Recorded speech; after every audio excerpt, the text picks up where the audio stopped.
diamond grill on her baby teeth. Coolest kid in the nursery. But you know, I'm not a materialist, an idealist. I flow with the transcendental argument. Reading Wittgenstein, investigate my girl philosophically. Yeah, do you know what I'm saying? I just want the money. Hey piggy, just give me one more super chat. Hey piggy, just give me one more super chance. Hey piggy, just give me one more super chance. Hey piggy, yeah, just give me one. yeah, Ooh. straight up, I'm simple for you, girl. I want my heart, want you in my world. I see you in the super chat, I see you wanna go from me. I see you on the OnlyFans and you got my heart in your hand. Please don't crush it, girl, understand that I'm a simp, but I'm proud. I'm a geek, but I'm proud. And I wanna feel your breath at a convention. I want my picture of you groping my ass to be on social media. I want my friends to see it on Discord. I'm gonna upload it to my subreddit and they all gonna see it. My friends, they gonna like it, they gonna retweet it. But I bet that it's gonna be the greatest moment of my life, and I want you to be a part of it, girl, yeah. Don't make me go back to that 9 to 5. Wage clock ain't no way to be alive. Don't make me go back to 9 to 5. Wage clock ain't no way to be alive. Ooh, hey piggy, just give me one more super chat. Hey piggy, just give me one more super chance. Hey piggy, just give me one more super chance. Hey piggy, just give me one. Ooh, hey piggy, just give me one more super chat. Hey piggy, just give me one more super chance. Hey piggy, just give me one more super chance. Hey piggy, just give me one. Ooh. I can't hear ya. Let me hear you say it. Let me hear you say fuck Klaus Schwab. Fuck Klaus Schwab. Let me hear you say fuck Klaus Schwab. Yeah.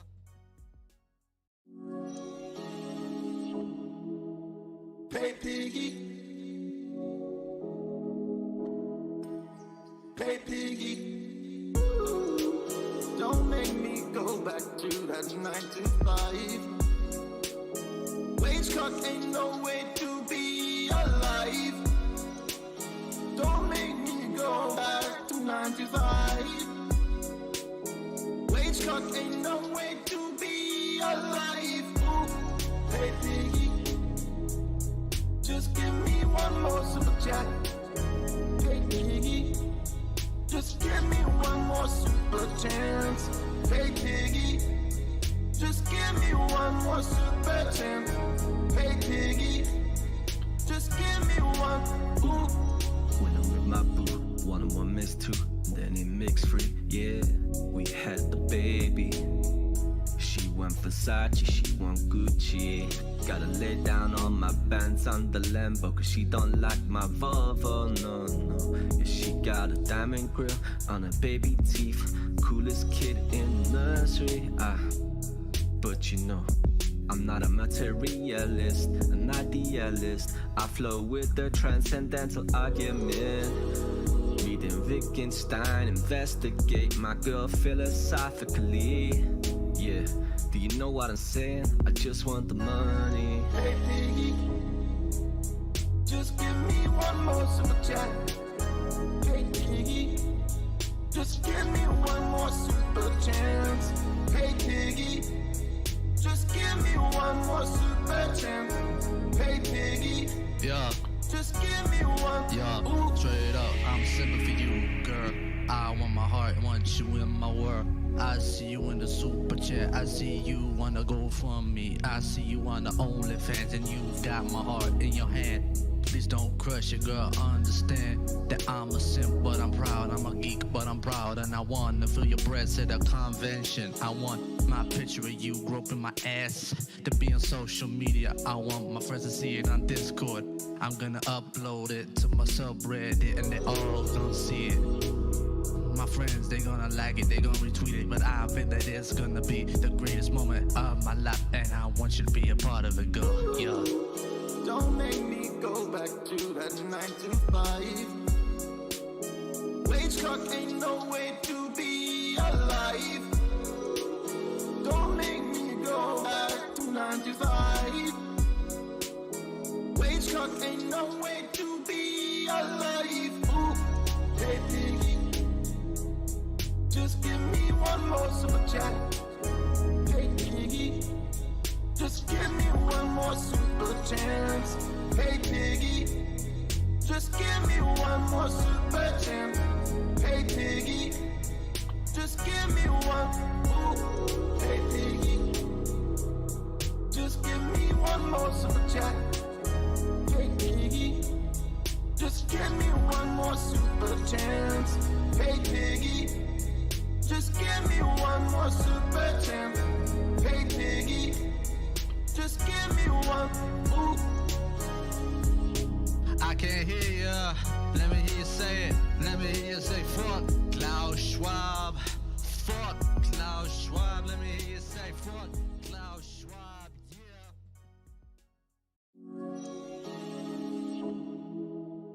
Hey Piggy, hey Piggy, don't make me go back to that 9 to 5. Wage clock ain't no way to be alive. Don't make me go back to 9 to 5. Shonak on the beat. Girl, why you backbiting, whispering, DMing, and talking, texting? I don't like that. It hurts my feelings. Girl, you always out there just straight gossiping. Why you wanna do it when I got you bling? Girl, you just out there just straight up gossiping. Always out there in the streets just gossiping. Texting, texting, texting, doing nasty things. All you wanna do is just straight gossiping. Girl, why you wanna gossip? I took you on that trip. I gave you all that stuff, all that junk. And you just wanna gossip. Hurt my feelings, girl. Why you wanna do that to me? When I got you all those things. Got you all those things. Got you all the things. Gossiping. Why you wanna hurt me with your gossiping? Backbiting ain't nothing to all of me. Backbite, DM, and texting. Why you wanna do that to me? Gossiping. Telling my friends I got a little bitty thing. Gossiping and gossiping. Whispering and backbiting going psst, psst, psst, psst, psst, psst. Rumors going crazy. It's like a fractal of rumors all around. Now the streets talk me down. They make fun of me because of you, girl. Please delete and remove all the texts that you sent out. I don't care to who. Just delete. Just delete all of those bad feelings, girl. Gossiping. Why you wanna be just straight up gossiping? Sending nasty texts to my grandmama. Even Granny thinks that I'm a loser now. Girl, why you wanna do that? It's just mean, straight up spiteful, gross. And it's also hurtful too. It's called gossiping. Perhaps if you looked it up, you would know it's wrong. Gossiping. Why you wanna do that straight up gossiping? Girl, tag with me. Why you wanna tag all your girlfriends too? Tell them in a mass text that I love.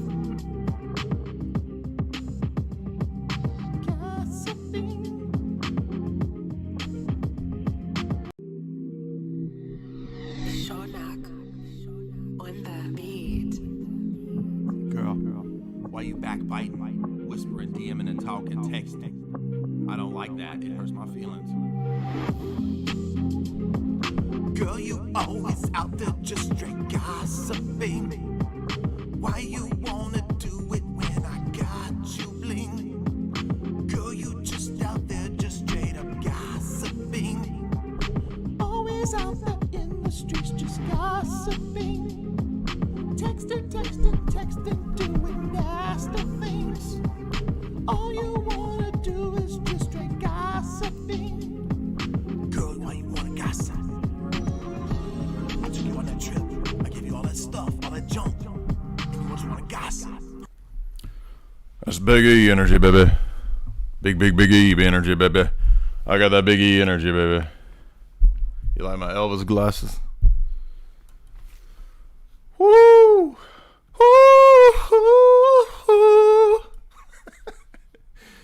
I'm sorry, I lied to you all. There's not going to be any Tristan showing up tonight. It's just going to be a R&B jam, baby, with Dr. Love.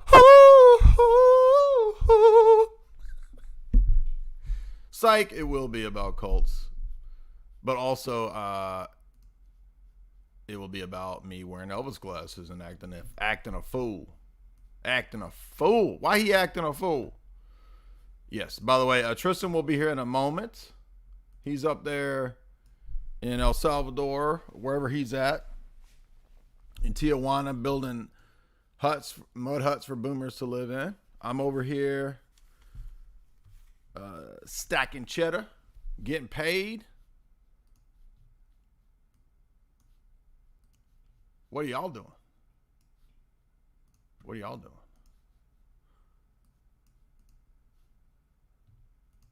I'm just living it up. Just got back from Graceland. Yes, we went to Graceland. Boomer Mecca. I'm not a massive Elvis fan, but I enjoyed it. And Jamie bought me e-glasses. You see these glasses, baby? These glasses come straight from me, baby. It's funny because Elvis started wearing these glasses, and then it became a thing that, like, your boomer aunt or your grandma wears. Grandma's was all like, oh, I like him, Elvis glasses. I like him. So it's like it works for grandmas and E. That's big E, baby. That's big E, baby. Did y'all like my chicken strip song? I was singing chicken tenders, chicken strips, never without love. That's my Elvis. By the way, I've been working on some new impressions. That's my Elvis. I think it's pretty good. I've never even tried Elvis, so it's like, you know, I just popped my E card right there with that for y'all. Hope you enjoyed it. By the way, you can support me by super chats. What's up? Y'all know how to super chat up in here? We're going to be talking about cults, don't worry. It's not Elvis Day. It's not another one of those streams where you get mad at me. Why is he doing this? Why is it? There was a dude last night who'd been a long time super chatter on last night's stream, which I worked my butt off to do, by the way. I read hundreds of pages for that stream. And some freaking, why is he doing this? What is this? This is terrible music. It's supposed to be terrible music. That's something I don't think everybody over 35 or 45, everybody over 45 has never grasped why things that are funny, things that are intentionally bad, they've never grasped that. I think that's the key. Same reason why anybody over 45 doesn't get Sam Hyde. Right? The whole idea is intentionally bad things. Okay, when I did stand-up back in the day, a few times, I had fun doing it, but it was like I wanted to be the really bad comedian. And so I was like bombing on purpose. I was doing these Andy Kaufman-style routines to mess with the crowd, literally. I'll have to tell those stories sometimes, but they're funny stories. But anyway, I was doing that in-depth espionage stream last night, and people were losing their mind. Why is he playing this music? I can't understand this music. It makes me mad. And I'm like, I've been doing the same stuff for how many, 10 years? People been super chatting, supporting for years. And then suddenly they get mad at something. That's one thing I've never understood doing this for about 10 years now is super fans even will get mad over something randomly that you said. Why is he doing that voice? Why is he doing that Boomer Garcia voice? He's making fun of my uncle. My uncle was in Vietnam. He's directing that to my uncle. Bro, I don't know your uncle. Are you crazy? My jokes are not about your uncle. Okay? I'm glad your uncle served in Nam. I'm not making fun of him. It's this weird arena where people can't tell. Maybe they just can't tell when I'm joking. Maybe I should just wear, every time I'm telling a joke or not being serious, to help the slow boys and the boomers in the audience, I'll put the glasses on. Would that help you? Would that help you? Would that help? You won't get your feelings hurt? I got hurt feelings. Anyway, if you do want to support the show, the way you do that is via Streamlabs Super Chats. It's just so weird to me that you do something for 10 years and people, what is he doing? I can't take it. I'm gonna have a meltdown. Don't have a meltdown, baby. Big E loves you. If Big E loves you, you don't need to have a meltdown, baby. Love me, audience. Love me true. Send me super chats now. So check it out. What we're going to do, we're going to have a live event. Live, live event. That does not mean with live. Lightning crashes and old mother dies. The angel opens her eyes, pale blue colored eyes. I do not mean a live event. Not with the band live. Was an evening I shared with the sun to find out where we belong. From the earliest days, we were dancing in the shadows. That was a pretty good live, wasn't it? I surprised myself right there. I was like, damn, boy. We got live up in the house. I didn't even know I could do live.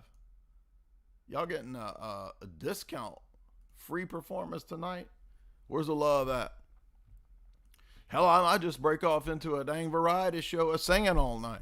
I'm just joking. We're not doing that. Tristana, beautiful Tristana, a.k.a. Internet Diva Tristana, will be here in a few moments. I'm your headline opener. And we will have a live event, not with the band live from the 90s, a live event. You like my bouffant? I got like an Elvis bouffant going now. I got E energy, baby. Anyway, we'll be doing a live event because guess what I heard today? My book just went to the printer. Number 3. I went number 1. I went number 2. And now I'm going number 3. You don't even know what bodily function that is, but I spit out a beauty, baby. I spit out a beautiful little book called Meta Narratives.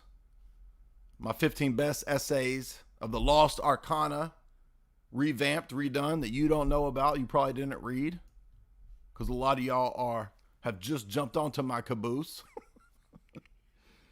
You can ride my tail anytime. That's from Top Gun. That's a Top Gun joke. That's a Tom Cruise joke right there.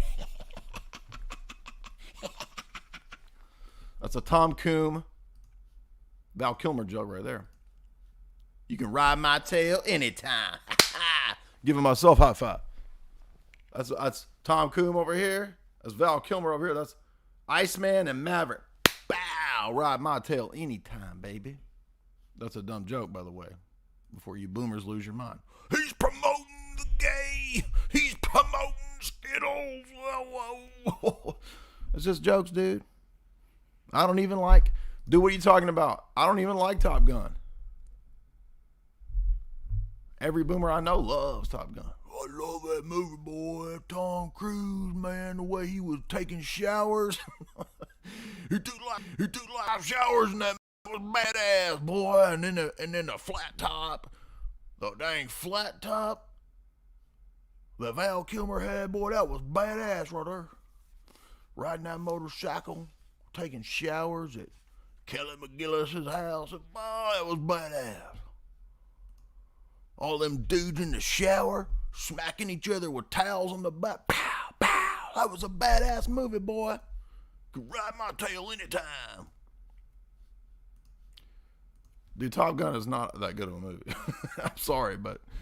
And by the way, the new Top Gun is basically just the same movie redone with... So I'm like, what?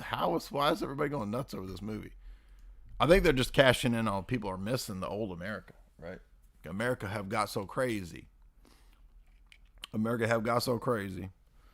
people are just clamoring for any kind of sanity, any kind of normalticity, right? Gossiping. Why you always out there straight up gossiping? Why you always gossiping, girl? Anyway, so I'm thinking, look, imagine a live performance of my greatest EP hits and all of my impressions in one variety insanity show, a live-ish podcast from a stage, you beautiful people in the audience, and also I get serious so people don't get mad and the boomers decide there is some reason to come out to the show, right? So I'll be clowning. He always clowning for about 45 minutes or whatever I feel like. Then we get serious for an hour. Then we get serious for Q&A. Maybe you can even show up and debate if you want to. I don't care. And then we do the book signing. Now, my original idea was, what if I want to do an event like the way that Riff Tracks does it, where you watch a bad movie. But the problem with that is not that it's not possible, but that it's difficult to find a venue that has the right setup to play the movie and to be on the microphone too. So it's just really difficult. It feels like to set that up. Anyway, so I'm thinking, hey, we could fill up 100 person venue in Nashville easy, I think, because like when we did book signings like 3 years ago, we had like 60 people come out in Austin. The first time in Austin, we had like 60. Montanica, first time we had, I don't know how many we have, 70, 100, something like that.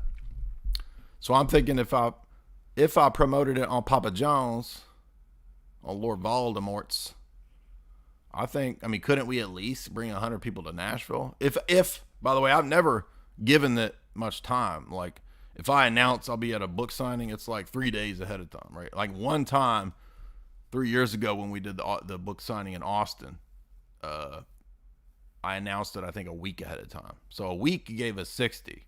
And I feel like that was back when I had like 30,000 subscribers. So I feel like if we're almost at 100,000, and if I promote it on Big Daddy Lord V's show, surely we could at least get 100 people out in Nashville, right? There's at least, I know at least 30 ortho bros in Nashville. Maybe not 30, but you know what I'm saying. So what I'm thinking is, a nice little intimate theater venue, anywhere from 50 to 100 people, maximum maybe 150. Book signing, right? As we said, that'll be so first thing will be just sitting up there acting a fool, playing a little bit of the music. Maybe I'll improvise a little new song for your song. Who knows? Then, just straight up impressions and acting a fool. And guess what? If you hate that, if that drives you to the verge of self-harm, boomers over there cutting, they're so upset. If that drives you to hurting yourself, if that hurts your heart, if my jokes hurt your feelings, Then just come later. How's that? And then it'll be for the serious people. Okay, so the first hour be a clowning. And then the happy people can leave because they don't like the serious stuff. And then the dark, brooding, serious golf people can show up an hour later for the second hour. And then Jamie can, talk about her books and, she can promote her books as well. Doesn't that sound fun? That sounds hella fun. That sounds like you got me feeling hella good. I'm gonna keep on dancing. So that'll be soon because turns out they're sending the book to the printer quicker than I thought. I thought it was going to be like months down the road, right? But it's like, no, they're already, like, I signed off on it today. I signed my soul off on that Robert Johnson devil contract. I'm just joking. That's a joke, by the way. If you clip that and expose me, that's a joke. Anyway, so I signed the thing to send it to the printer. And so that means it'll probably be ready to print in the next week. And then I'll go ahead and order, fat stacks. Like, I'll order a bunch, right? Now, I know we've already got, we already had a lot of pre-sales. So I'm very happy to most of y'all. We had a huge pre-sale. By the way, you can still order them if you want, right? So you go to the website, you'll see the shop, which is linked at the website. Pre-sales, you can get the book early. In other words, it'll go to you first. You don't have to buy it at the pre-sale if you don't want to, because if you come to the event, it'll be a little bit cheaper, the book, but you'll still have to pay to go to the event, right? Because we'll be selling tickets for the event, because that's what we would do, right? I didn't sell tickets for book signings because you're buying the book. But if I do an event and I'm gonna act a fool and I'm gonna give a talk, hour a joke, hour of serious, then I'll have to charge for that.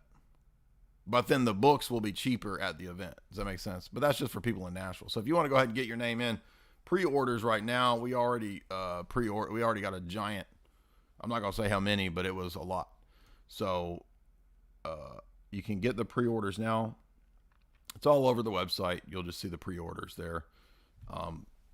They fixed the cover like I asked them to, which is good. I'm happy with the cover. It looks good. I had a few fans that reached out, which I appreciate. Not trying to knock anybody or be weird. I do definitely appreciate you guys doing some fan-made covers. But I am going to go with the cover that they did. Let's see if I can get a good picture of it. That's not it.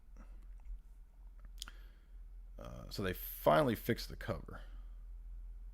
Where's it at?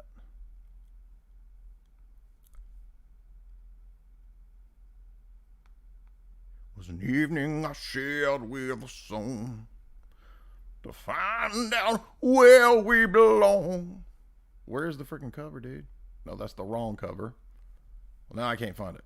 But wait, here it is. No, that's not it.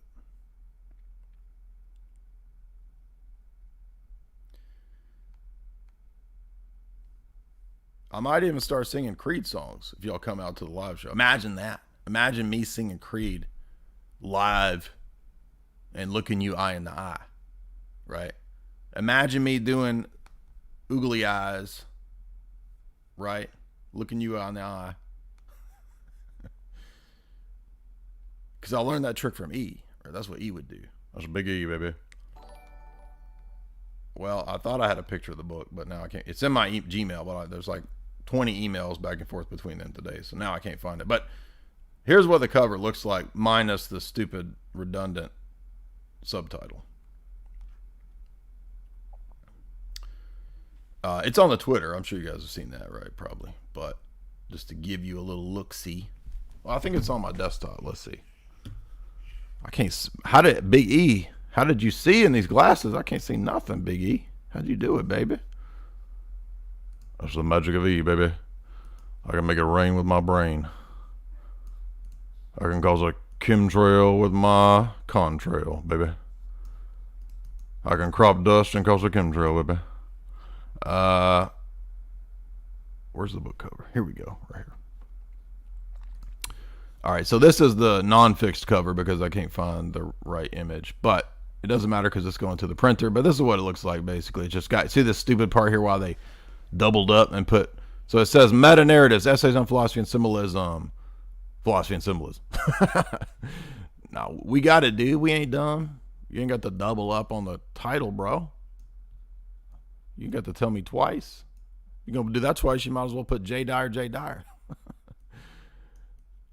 So, I like that they did good with the cover. Fractals and Play-Doh. I'll take it. So that's good. And, I was looking back through all these articles and essays, and I was like, man, these are actually pretty good. You know what I mean? I'm not gonna serve you up no junk. Right? You think I would serve up junk to y'all beautiful people? Beautiful people, the beautiful people. So, pre-orders, as we said, for that book. It's going to be fun. Dirty South. We were talking about that last night's stream. Somebody said, I was reading about the psychic Pat Price. Pat Price, the most famous psychic. I said, Pat Price sounds like a dang 90s Memphis rapper. Pat Price. P-A-T-P-R-Y $E. Pat Price. What's up, y'all? We got 337 Chad nerds in the house. And yes, we are about to get to that. So I had to update y'all. Welcome, everybody. If you hit like and share. Thank you for those sweet super chats. We got some scrumptious little guru in to get to tonight. She's my little guru. I'm going to write a country song about girl gurus. How's that? She's my little guru. Maybe not. I'm going to write a funk song about Funko Pops. Funk, oh, pop you up. I'm on a Funko pop you up. Funko Pop. Funk, oh, pop you up. I'm on a Funko pop you up. What's that? Funko pop you up. I'm going to Funko pop you up. Who said it? Funk, oh, pop you up. I'm going to Funko pop you up. Do it now. Funk, oh, pop you up. Funko pop you up. Do it now. Hey, baby. No, don't lie now. I know you like my. Ooh, come on now. You don't know whether it's a funk jam. You don't know whether it's a serenade, a country song. You don't know what's going on. This shit's so fire right here, we might have to just boot Tristan. No, Tristan, you can't come on tonight. My jam, I'm on fire. It's girls' night tonight. It's boss night. Girl boss night. This girl is on fire. I'm joking. Anyway, we got a nice little roundup of gurus to talk about. She's my little guru. I found her on Instagram. Chewing crackers made of graham. She's my little Instagram guru, baby, now. That's a joke. Not cheating on Jamie with an Instagram yoga girl. That's just a joke. In fact, Jamie, if you want to, you can be my little, she's my little guru. You want to be my little guru? Okay. She said yeah. So before you expose me and clip me out of cheating, he's cheating. That's just dumb jokes, dude. We're going to be talking about Seal Twan. Psych, Teal Swan. We're going to talk about Nature Boy. Because your boy Tristana hipped me to Nature Boy. Never heard of Nature Boy. By the way, I'm working on some other impressions, too.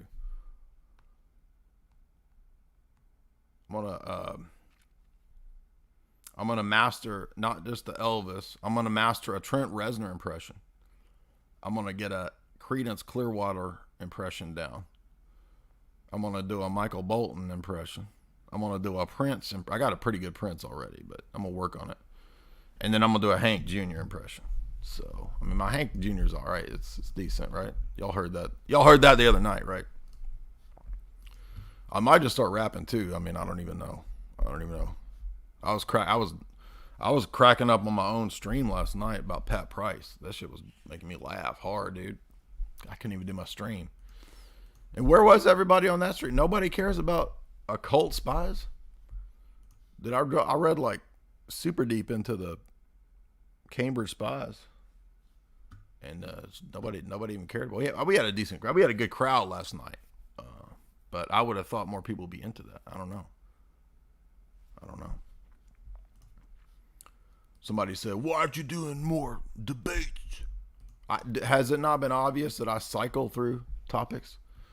Right? I can't just do a year of debates. It drive me crazy. Okay, I can't do a year of only talking about geopolitics. It drive me crazy. So I cycle through what I do. And I have the most fun clowning. So, you know, what are you going to do? What are you going to do? What are you going to do? What are you going to do? What are you going to do? What are you going to do? What are you going to do? He clowning.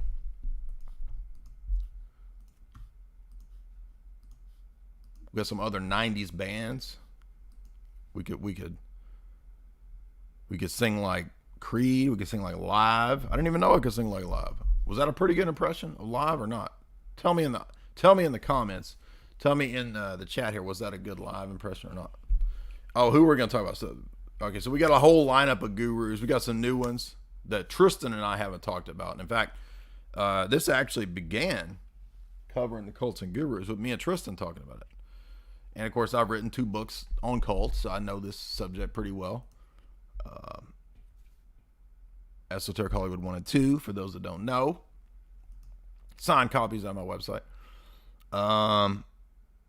But certain people have exploded in the last couple years, like Teal Swan. So now she's had a giant Hulu thing done about her, a 4-volume series. A craziness. So we watched that. Jamie and I did. I dove into the I Am cult. I did not know much about the I Am cult, so we're going to be talking about that today. That's some pretty crazy stuff. Actually, the first UFO cult. Did you know that? And really weird stuff going on with that. We're going to talk about, as we said, Nature Boy. Tristan hit me to Nature Boy, man. That dude, whoa. If only we could play video. Now, I think on some of the first podcasts that beautiful Tristana and I did, we did watch Nature Boy videos. But that was when I first met Tristan, and I wasn't exactly sure what to think of Tristan. I was like, what's up with this dude? So he's like showing me Nature Boy videos, and I'm like, man, this dude, wow. Now, I mean both Tristan and Nature Boy. These dudes both wow. But so apparently Tristan said Nature Boy got in some legal trouble. So we'll talk about that. Bentinho Massarho. I've not watched this dude. I've seen 2 videos of this dude, and one video he's like, why do you need a house? Why do you need an apartment? Just like, don't pay for that. Like, what? That's some weird advice, dude. But then we have a fan who's like, no, you need to go easy on Bentino. You should talk to him. So I don't know what to say about that, but I mean, I'm not trying to hurt people's feelings. People get their feelings hurt. But we'll talk about that. I'll see what Tristan thinks about him. We'll talk a little bit about Seventh-day Adventism, because that's also the origins of the vegetarian and then vegan madness that we've seen explode of recent note. So we'll be talking a little bit about that. Holy hell. I'll talk about that. And I rewatched the Father Yod documentary because I had forgotten that. Right? We did a whole podcast on Source Family Cult. That one's a classic. Crazy stuff going on in these cults. I just recently covered Order of the Solar Temple, episode 5 of the Serial Killer series. If you didn't know that, guys, we did that over on Rockfin. So it's also available on the website as well. And last night's espionage lecture stream will also be available for people on the website too. So we have a lot of website subscribers. Shout out to y'all. You are not being left in the dark. Eventually, the content coalesces into a content convalescent home for the Chad nerds, right? Exactly. One of the best and funniest shows that Tristana and I had, where we really clicked, was when we covered Osho. Remember that? That was a classic. If y'all have not seen our Osho podcast and stream, go watch that. It's fun times. Hilarity ensues. We didn't talk about, let's see, we talked about Blavatsky and Bailey. But I didn't realize that the I Am cult is another schism off of that. It's like a copy and paste job from that. Did you know that? And did you know it's the first whatchamacallit, UFO cult? Then I went and watched videos on, because if you remember when we did the Guru stream a few days back, the Annie Besant stream, Alice Bailey stream, excuse me. I didn't remember that Yogananda is the guy that started the Self-Realization Fellowship, because Jamie and I were driving out of California. We saw that big facility, a cult compound facility. And I was like, what is that, dude? What is that? She said, oh, that's the Self-Realization Fellowship. And that's relevant because the first pop guru in California that made all the guru stuff popular was Yogananda. But before him was Swami Vivekananda, who is the origin of the ecumenist movement. So Vivekananda is the name I couldn't think of, but Yogananda is the one that's the first pop guru that everybody went. Elvis went to meet him. Okay, even Big E went to meet him. And then that, I think, paved the way for making basically several members of the Beatles. Y'all ever heard of them? It's a music act called the Beatles. They became basically evangelists for this cause, right? So keep in mind that the Swami, the guru, the New Age healer person, that archetype was brought over from the East, copied by a bunch of grifters and coomers, right, to create their communes, right, to create the Temple of Coom over here. Om Nam Shiva, Om Nam Shiva, Om Nam Shiva, Om Nam Shiva. Oh, Kalima Shakti Day. Kali protects us. We are her children. Dr. John, you're in the black sleep of Kali. By the way, don't ever drink black liquid out of a skull. That's just one basic principle of life. When I write my Jordan Peterson 12 Principles of Life, number one principle, do not drink black goo out of any skull. Unless it's the skull of E, baby. People say, were you down there channeling E? No, I was channeling Nick Cage as E. That's what I was doing at Graceland, baby. Saw the ghost of Elvis down on Union Avenue. Followed him up to the gates of Graceland and watched him walk right through. Now security, they did not see him. They just hovered around his tomb. But there's a pretty little thing. She's 1 inch tall waiting for the king. Down in the jungle room when I was walking in Memphis. Was walking with my feet 10 feet off a bill because I was scared. Walking in Memphis. But do I really feel the way I feel? A little bit of Mark Cohn for you. That's an obscure reference. A little bit of Cher for you. Y'all ever heard of Cher? C-H-E-R? Cher? But that was originally the Mark Cohn song. And if you go to Memphis, if you're around Bill Street, they play that song a lot.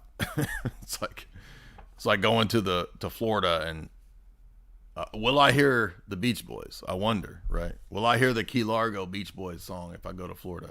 You think? Boomers, Bahama, Come on, pretty mama. Key Largo, Montego. Baby, why don't we go down to Kokomo? I mean, you're going to hear that. You can bet your bottom dollar, baby. Did y'all like my Jimmy Buffett song I did? Boomer Buffett song on Rockfin? Don't forget that one. I think we're going to have an EP out, right? We'll have put the white people on the space boat. Gonna put the white people up into space. All right, that was one of my earliest hits. That was my first breakout single. Remember that? Back in the day. And then we had Charles Manson. Got the whole club dancing. Charles Manson. Do the Charles Manson. Remember that? That was a hit. Not as many people like the Jordan Peterson rap. I don't know why. That one didn't go over as well. I thought it was all right, but then we had a couple B-sides that didn't really go anywhere, right? We had the Klaus techno DJ Gil Bates, the Klaus remix. Remember that one? That was fun. Be Inside Your Body. That one didn't do so well. But then we had, our big breakout hit, Pay Piggy, right? I mean, we had like 3 versions of Pay Piggy before we went platinum. You know what I'm saying? We was still small time back then. But Pay Piggy, that's why we got a special VIP invitation to Graceland because of Pay Piggy. The Elvis estate, they said, wow, come visit for free. Not really. But, and then Pay Piggy, right, that paved the way for my breakout R&B hit in the tribute to Color Me Bad style gossiping, right? So don't worry, we got new musical dainties on the way. Like I said, I'm gonna do a country song. I'm gonna do some more rap songs. I'm gonna do another we'll do a Funko Pop song somehow. Jamie says it needs to be funk. And that sounds okay. A Funko Pop song? Okay, maybe. A country song about a girl guru? I don't know. That sounds weird. That just popped in my head today. I just like to mix it up, just make it crazy. Make it crazy. Make it sound like Toby Keith singing to a yoga thought on Instagram. That sounds crazy. Or a funk song about Funko Pops. That sounds crazy. Let's see. What do we have? Some other cults? Urantia. Urantia. Urethra Franklin. I'm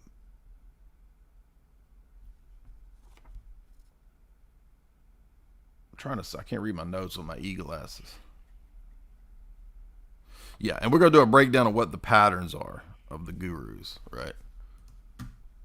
See, I guess Tristan decided that this show was so good without him that he said, "I might just not even show up." He felt like he was gonna taint the show. You know what I'm saying? But that's okay, man. We still want you here. Come on in, Tristana. Where you at? He's late. This is his way of getting me back for always being late. I'm not doing it on purpose. People think I'm doing it on purpose, right? Oh, he's trying to show up late like he's a big diva. He's a big celeb. A diva doesn't show up on time. No, that's not what's happening. That's not what's happening.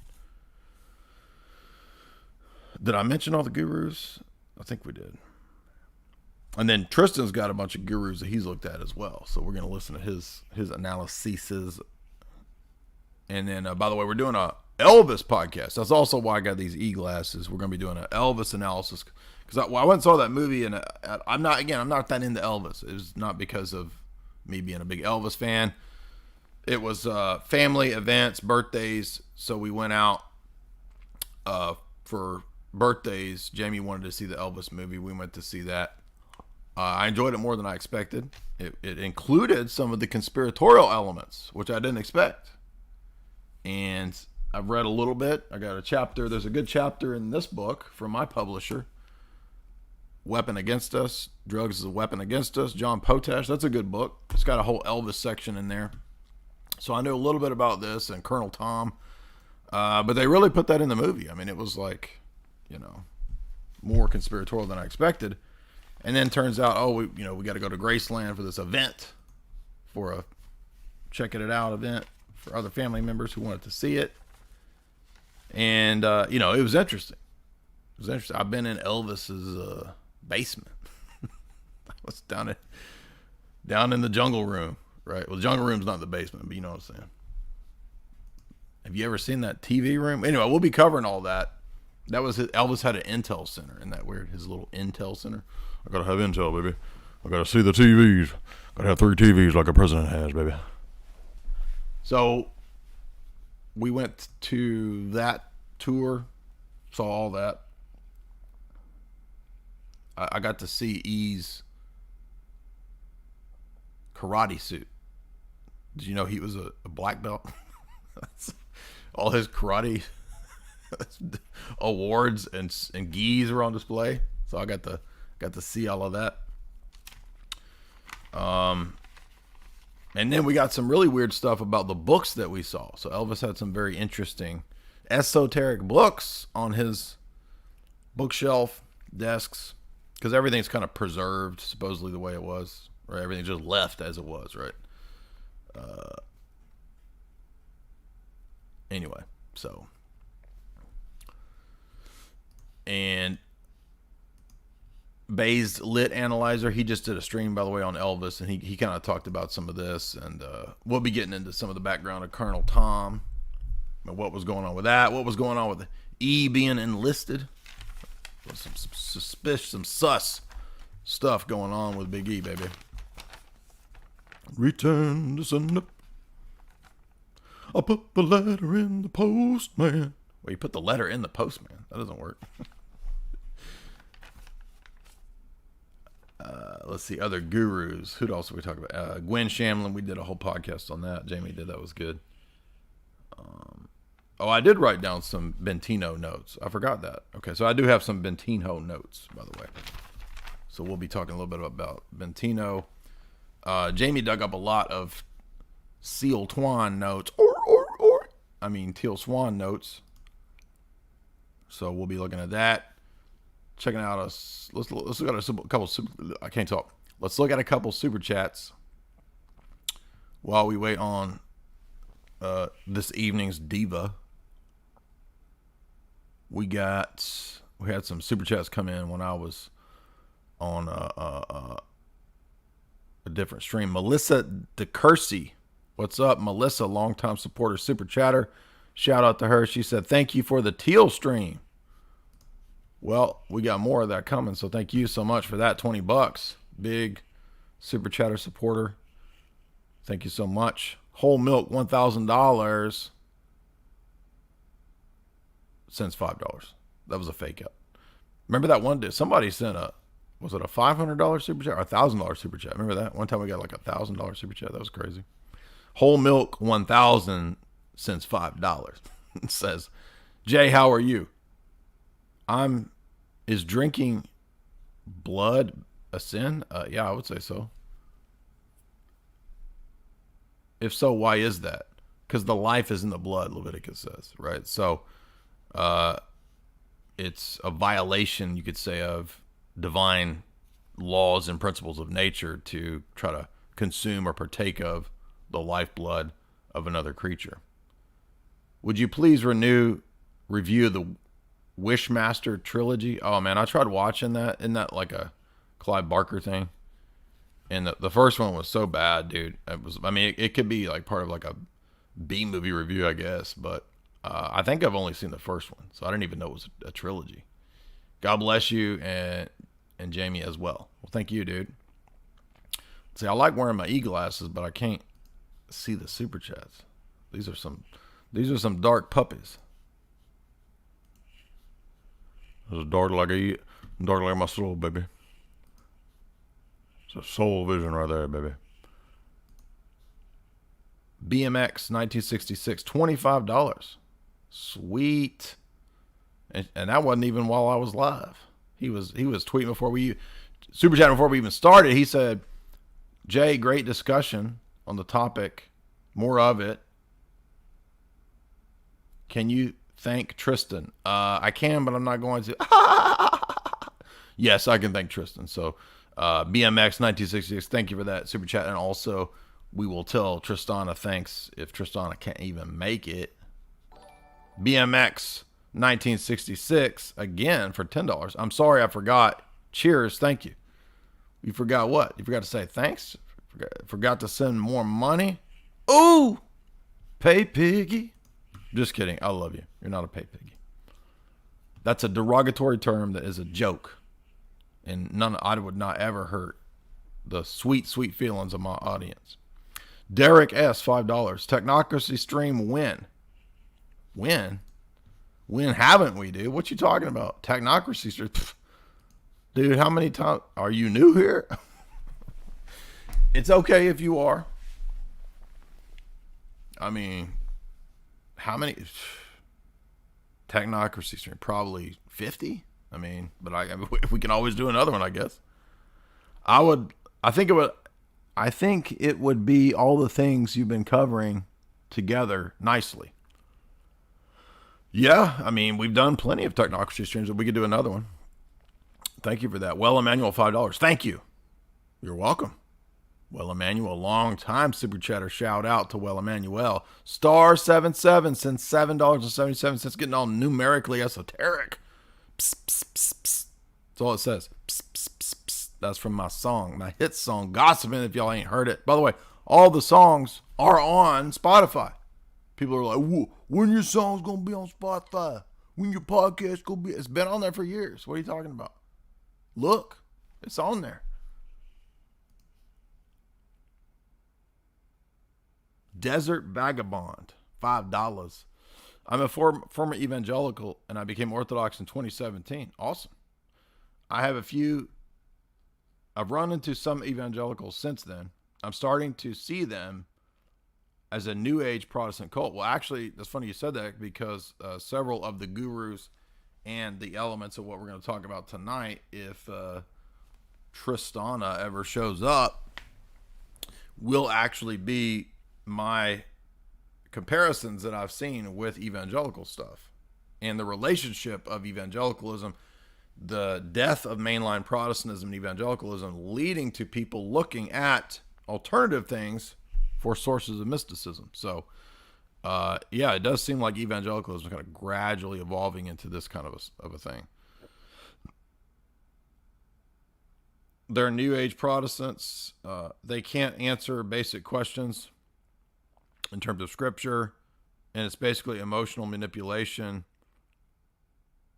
which they use to convert people. Yeah, exactly. I mean, it's very much an emotive thing. The worship, praise and worship, is all based on feelings and emotions. Shut off your rational faculties. That's cult land right there, right? Because the cult leader, we always point out, the cult leader doesn't want you using your rational faculties and logic. There's not a cult leader in the world that teaches people logic, trivium, quadrivium, okay? And some nerd is going to be like, I got to disprove that. I got to find one.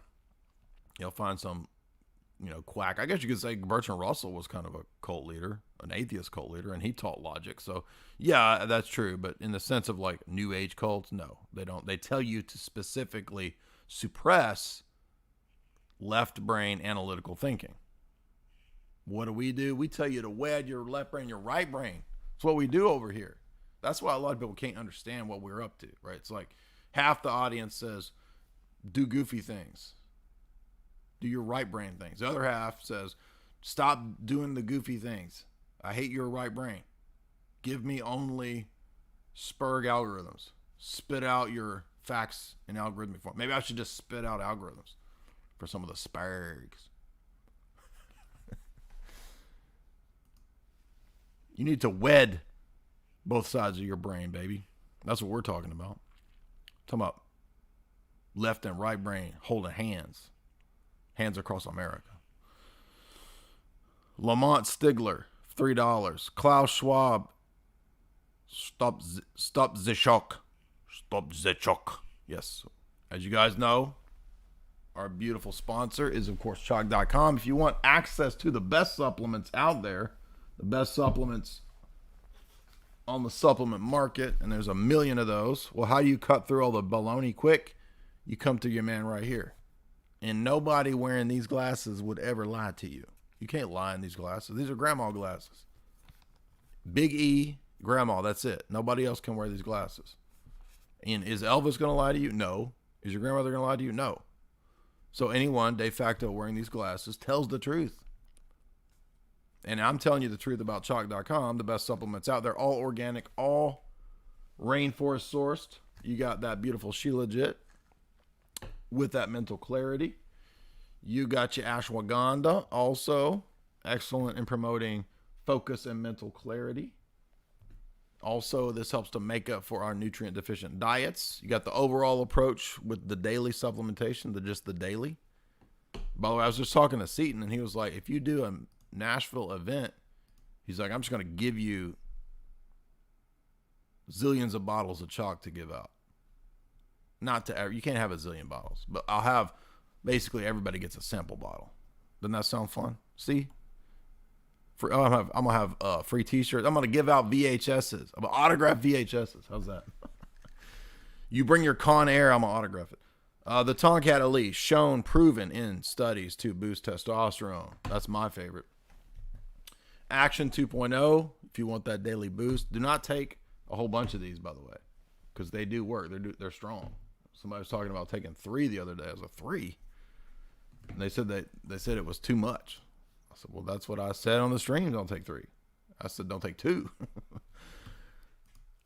But if you use the promo code J50, you get 50% off. JAY50, 50% off. If you use the promo code J53LIFE, J53LIFE, L-I-F-E, J53 L-I-F-E, that allows you to put in recurring subscriptions and get a discount on that so that you don't have to put that information back in there every month. That's boring. It's annoying. Even Jeffrey Bezos offers that on his platform. You might have heard of it.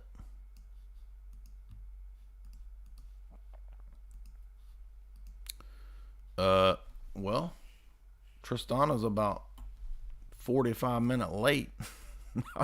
Don't know if we're going to be getting any Tristana. Maybe I'll just, I don't know, talk about gurus by myself. Let's see we got an update on Tristana. Hey, I'm sorry. We had a bunch of things come up around the house. He says, I'm not going to be able to make it. Well, what do you know? Look at that. He did that on purpose. He tried to sabotage. Either that or he just knew that this was the hottest game in town and he couldn't hang with the tunes, could he? Right? It's one of those two, probably, pretty much. Well, I can go through some of my guru notes. We'll talk about a couple more cults and the patterns I see. Right? So we can do it without him. In that Zoom call. So you're fired. You're fired from tonight's gig, Tristana. You're out of here. Fired. You're fired. This girl is fired. Got any girl? Do we have any girl bosses in the house? Shout out to the girl bosses. Type GB into the chat if you a girl boss. Woo! Ladies, woo! Party bus, Nashville, woo! Oh, let's see. Yeah, so I'll go through the notes I had and talk about I Am Cult. We'll talk about some of the other gurus. And then I'll talk about some of my teal notes that we didn't go through yet. And then the patterns of the gurus. I'm going to keep my e-glasses on because this shades me from the haters, right? People out there talking smack about me. People in the comments saying nasty, mean things. I can't even see it. These are my hate blinders. I got hate blinders on. No hate allowed in my chat because even when you hate, I'm blind to the hate, baby. All I see is the positive. These glasses, they only let me see positive feedback, positive vibes, baby. Ooh, ooh, ooh.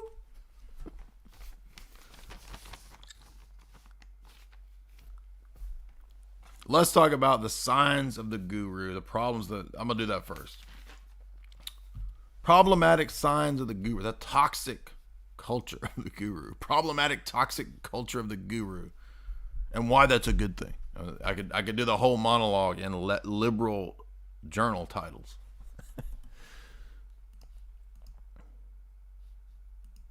Could you only talk in liberal tweets and journal titles? Actually, the problematic toxic culture is a good thing, and here's why.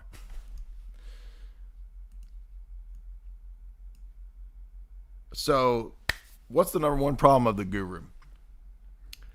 Is the number one problem of the guru that he's a grifter? That he is looking for money? Looking to make it rain? No. What? No. From the Orthodox perspective, the number one problem of the guru is delusion. Now, even if the person is a con man or grifter, typically it seems to me, I think you can have some gurus that are total grifters, but it seems to me that a lot of the gurus kind of believe they're huffing their own tooths, if you know what I mean, right? A lot of them seem to believe it, right? They're not just faking, but I think they are liars and fakers too, but they kind of get wrapped up into it. And the reason for this, I think, is because a lot of the experiences that are had are real. So, for example, we were talking a minute ago about evangelical charismatic worship. Okay, well, when you're at some big praise and worship festival or some charismatic church, is there an energy and a presence that you get into? Sure. Well, that doesn't mean that it's divine, but that can be there, right? Yeah. Okay, so the experiences can be real and they can be very emotional. We talked about this before. I did a stream on delusion. And so the number one problem is delusion, spiritual delusion, because many of these people can have legitimate experiences. Many of them come from drug trips and or meditative states, altered states of consciousness. And so those experiences can be real. But the fact that an experience is real does not mean that it's therefore good, right? Now, I think to our audience, that should be common sense. Okay, well, just because you had an experience doesn't mean that it's a good thing. Because perhaps there are deceptive spirits. Perhaps there are demons. Perhaps there are malevolent entities. Right? So, it's not that all the experiences are fake, and it's not that all the experiences are lies. It's not that all the experiences are inauthentic. But just having a mystical experience, just having an esoteric journey, a guided thing, vision quest, DMT, LSD trip, meditative, whatever, does not therefore equate to it being good, holy, positive, or from an angelic or divine source. In fact, it could be from an evil source. So the question then is, well, how do you determine whether this was an experience that came from a positive source or a negative source, or just from your own self? There's only three options here. Either it's from God and a good source, the angels, or it's of demonic inspiration, or it's from yourself, from your own heart, your own spirit. So there's only three possible places it could come from, the experience, if it's an exterior, something that you didn't cause, right? Or even if you did cause it, right? You're one of the three things here. But two of those three can potentially be evil, right? The demons or yourself. So if you or a demonic entity is the source of the experience, then it's entirely plausible that this experience could have been a delusion, something to deceive you, to trick you, even if it felt good. And this is the big thing that I think most people are deluded by, especially if it's like a drug-related trip, right? Oh yeah, man, when I went into the DMT dimension, man, I seen the Sister Soldier there, man, and she was telling me she was working in league with the Clockwork Elves, and that I was commissioned by the intergalactic alien federation to be their ambassador to Earth, to help the Earth set up a world government. We ought to all come together and depopulate, man. And I know that, after I got out of Nam, when I had that experience, it was real because it felt good. How could something malevolent, how could it feel good? Literally, okay? Go watch 50 of the DMT trip report videos. What does everybody say? The same stuff, dude. They said the same thing that Boomer Garcia just told you, right? Oh, yeah, dude. Oh, gotta be one, man. Oh, right. And why is it good? Oh, because, like when I was laying there, the little, cute little dudes, dude. Like, cute little dudes came up to me and they, like, sent me little balls of warm fuzzy and it went all over my body. And it went into my very being. Oh, really? That's why it's good? So the little demon elves gave you little feel goods, and that's why it's good. I'm not joking. You people think I'm joking. That when people talk about their mystical experiences or their trips, this is a common refrain. And when you ask them, how do you know it was good? Oh, it felt good, dude. Well, a lot of things feel good. That doesn't mean it's good because it feels good. It's a big word for you guru new agey people. It's called a non sequitur. It's a big word for y'all, I know, but that means it doesn't follow logically. So the first, again, point is that the experiences can be real. Many times they are real, and this is the reason that it's such a powerful impact on the guru, because the guru isn't always necessarily a con man. There might be an element of fraud and connery at work. Not Sean Connery, but real con artistry. It's the con of the guru. So real experiences, but in many cases, these can be demonic. And especially if the message of the experience is that you're the chosen one, you're special, everybody needs to bow down to you, you've solved the universe, you've solved the world, everything's one, monism, depopulate the planet. I mean, literally, right? Stop eating meat, dude. When I was tripping, the entities told me to stop eating meat, and everything's one. Oh, bro, so revolutionary. Nobody said that except for every religion for like 6,000 years. Oh, right.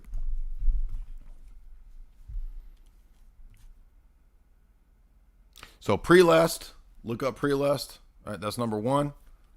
The real experiences dupe the people because they really haven't. And I say that from my experience, right? When I saw Walter Matthau's face melting and then I passed out from a bad trip in the about to say freezer. Hope I didn't pass out in the freezer. In the freaking in the potty, the boys' room, passed out. And I seen the entity, right? And it was a bad boy. It was not a good boy. But I know from experience the delusion that one feels from those really intense experiences. Oh, I solved the universe, dude. Oh. Why? Because you did a drug? Really? Whoa, right. So you did something that 17 million other idiots did and had the same experience? Yeah, you're really unique, dude. That's really revolutionary. So, next up, another identifying factor of the gurus, and this really hit home the last couple weeks of reading into the gurus and different ones, because I don't think in the last few weeks, except for some of the weird, more esoteric, like Order of Solar Temple, I don't think they teach this, but pretty much everybody else kind of has this monist view, right? All is one. This seems to be the underlying factor of most of the gurus. Now, every now and then they'll throw in some word salad because they all contradict one another, right? About duality, right? So sometimes they'll talk about that. Duality and infinite dimensions, whatever.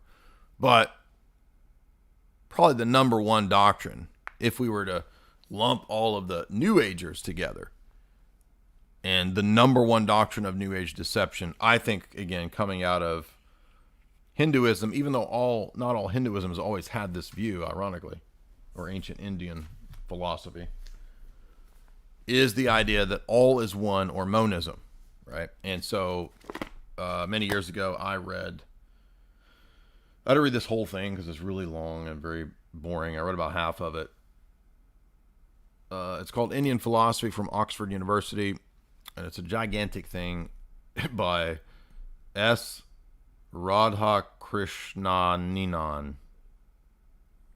We'll just call it M. Night Shyamalan. Okay? So M. Night Shyamalan wrote a book called Indian Philosophy that's like 700 pages, and that's just volume 1, dude. But what I was most interested in was the ancient period.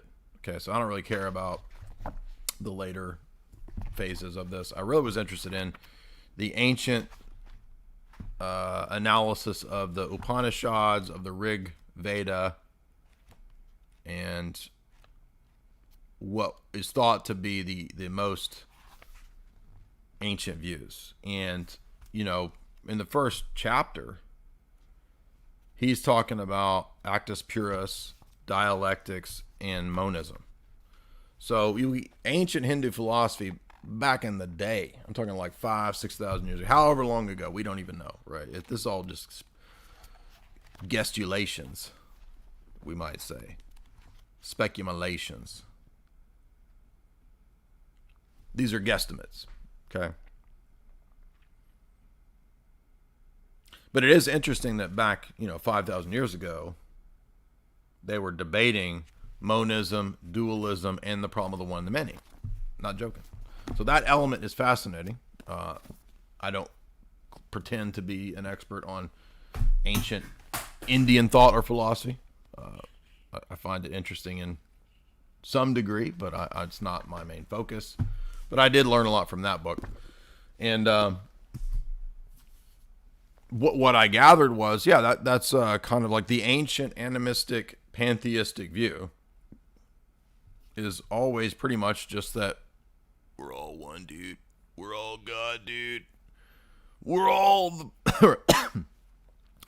we're all, I started thinking, do I want to be one with everything? No, I don't. Okay. I've seen some nasty bunions on old women. I don't want to be one with my buddy's grandma's bunions. I don't want to be one with Terrence McKenna's bunions. Do you want to be one with Terrence? I'm one with Terrence McKenna's butthole, dude. Oh, yeah. So everybody, when they think about being one, they don't think about all the things you be one with. Right? I'm one with everybody's butthole, dude. Oh, yeah, what? Now, you're going to say I'm getting graphic. I'm making a point, though. You're one with everything? What?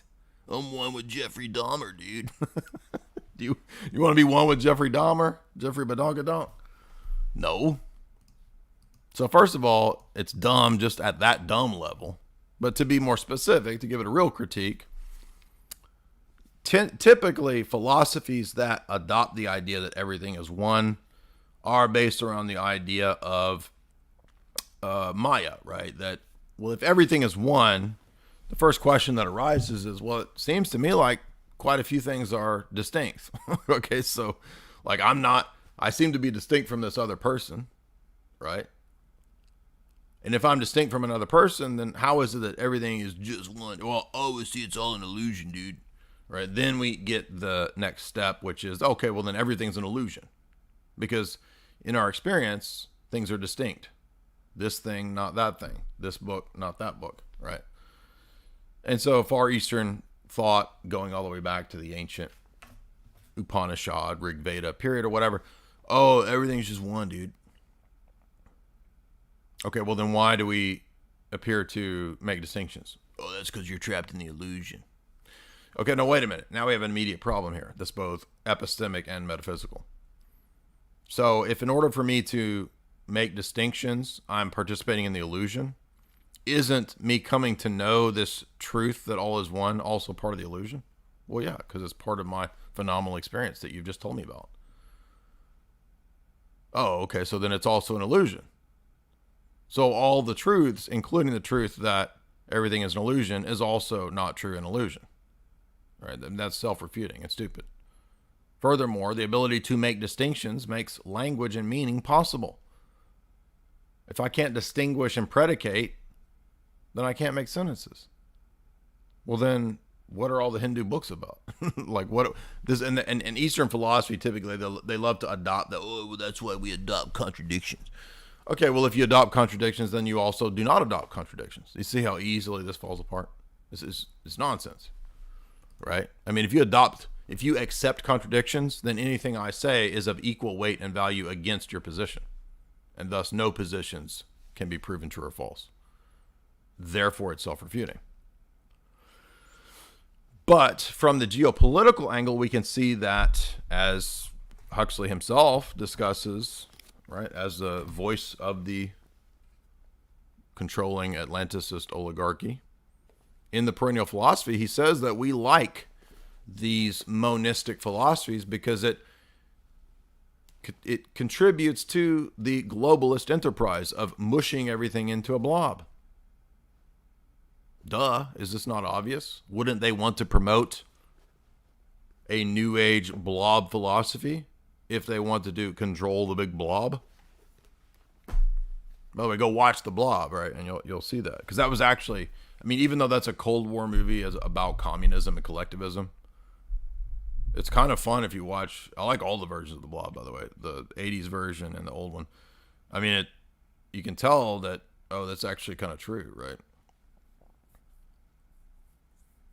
And that's what Huxley says. He says, we're fine with whatever religion promotes monism, that all is one. Not because there isn't a unifying principle in our worldview. In ours, it's God, sure, yeah, right? There's a concrete absolute, you could say. But that doesn't mean that everything is identical to that one or that concrete absolute. Thus, the doctrine of creation. So the first thing, clearly, that sets Orthodox views over against Orthodox Christianity, over against anything New Age, is the distinction between creator and creation. The created and the uncreated.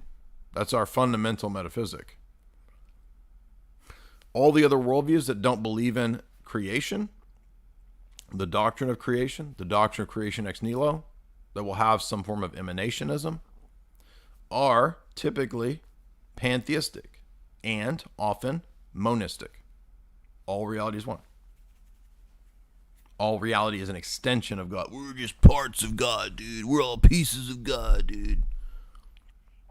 Thus why Orthodox Christianity stresses, well, God has no parts.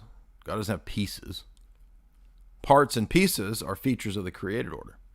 God does have distinctions, right? Because we're not Unitarians. We don't believe in absolute divine simplicity. God really does possess distinctions. But these are key fundamental metaphysical points that set us off against anything monistic, new agey, pantheistic, right? As well as dualistic too, right? So we're not really focusing on dualism tonight. Sometimes, as we said, the gurus will utilize dualistic ideas and principles, but typically, again, what I constantly see reinforced is monism. Because if you think about it, monism, like, it goes so well with the ethos of the guru. Because the guru wants control. And that's what we're going to see in a lot of these people. The guru wants you to not have an identity as an individual apart from the collective. And the collective just means, in this sense, whatever the guru defines it as, right? That's why you get a new name. Right, your identity as you are is broken down and built back up into the guru's love circle, his love bomb, love circle identity. That's your new name. You're Aquarius McQueen, man. That's your new name, man. Oh, what's my name? Your name is Isis Ferguson. Oh yeah, okay. Well, what's your name? Oh, your name is Lightning Uranus, right? I mean, literally, I'm not joking, by the way. That if you go to the Source family when they got new names, that's literally the kind of names they got. It's not a joke, right? You thought I was making dumb jokes. No, that's the kind of names that they got. And a lot of these boomers that were in that cult, they still use that name. You watch that documentary, and you're talking like 60, 70-year-old. Oh, yeah, dude, my name is Isis McQueen. Like, what? What, you like 75? You still believe? You still believe in your Source cult bullshit? Oh, yeah, dude, I've been living out here in Topanga Canyon since 1965, and, you know, when I met Father Yod, there's one guy in the documentary they interviewed, I don't remember his name, but it's something like, I don't know, Aquarius Steel or something like that, and he's like, yeah, man, you know, it was 1965, and I walked in and I seen Father Yod for the first time, and I didn't really know what to do when I met him, and I was just so shocked, and the only thing I could think to do was in the presence of a guru, you bow down and you kiss his toes. So you know, I got down, took his shoes off, and I kissed his toes, and I looked up, and I'll never forget it. Father Yod looked down at me and said, "Far fucking out." That's in the documentary. I'm not making that up. That's. I'm like, what? Yeah, man. So the guru wants to control your identity because by giving you an identity, he's broken down, right, your previous connections and thus divorcing you from your family, your friends, and whatever might hold you to your previous life, right? Because to be born into the cult requires a new birth, a new identity. Another one of the patterns that we want to note, not just that all is one, but quite often, especially in the last several cults that I looked at, Holy Hell, Osho, Father Yod. I don't know what Teal's view of drugs is. I haven't really seen or noticed anything about that. I'm guessing that they're probably not that. She's not anti-drug. I don't really know. There's probably people in the audience who could tell me more about what her view of, hallucinogens or DMT or whatever is. But quite a few of the gurus and the cults do enjoy drug use, drug trips. Okay, so not just MK Ultra as a part of a government program, but a lot of the gurus also promoted LSD, ayahuasca, peyote, because typically we're talking about a smorgasbord approach, right? And that's one of the points of Hinduism is that, it's going to be the overarching religion. It's the true New Age religion because it encompasses all faiths, right?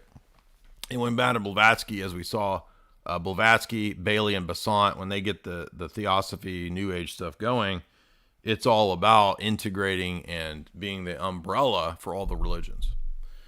And so much like Hinduism, they also tried to appropriate that big umbrella view, right? So it's almost like a Catholic, it's what the Orthodox Catholic Church is, that it transcends national boundaries. Hindu does, and Theosophy tries to do, and the New Age, being born out of Theosophy, tries to do.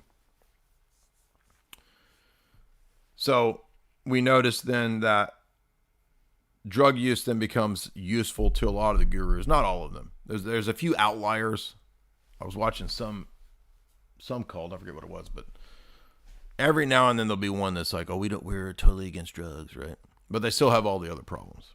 And sometimes meditation takes the place of the drug stuff, right? Because you can have similar altered consciousness experiences even without drugs, right? There's other ways to induce this with diet, meditation, sleep deprivation, other kinds of experiences, deprivatory experiences. So let's see what's next. one pattern that's a kind of an obvious one is that most of the gurus are so narcissistic and ego driven that they're typically on a rescue savior mission, and they see themselves as gods. And especially with a lot of the, Hindu and Far East, they'll even say, "You're God. You are God. God is not out there. God is you. God is in the inside of yours." Right? We hear this all the time. And that's because not really anything to do with theology. It's more so a attitude that the guru is trying to inculcate in people, especially in the self-help domain, that it's a way to motivate yourself. Instead of looking for a God out there, you're God, dude. In other words, take it upon yourself.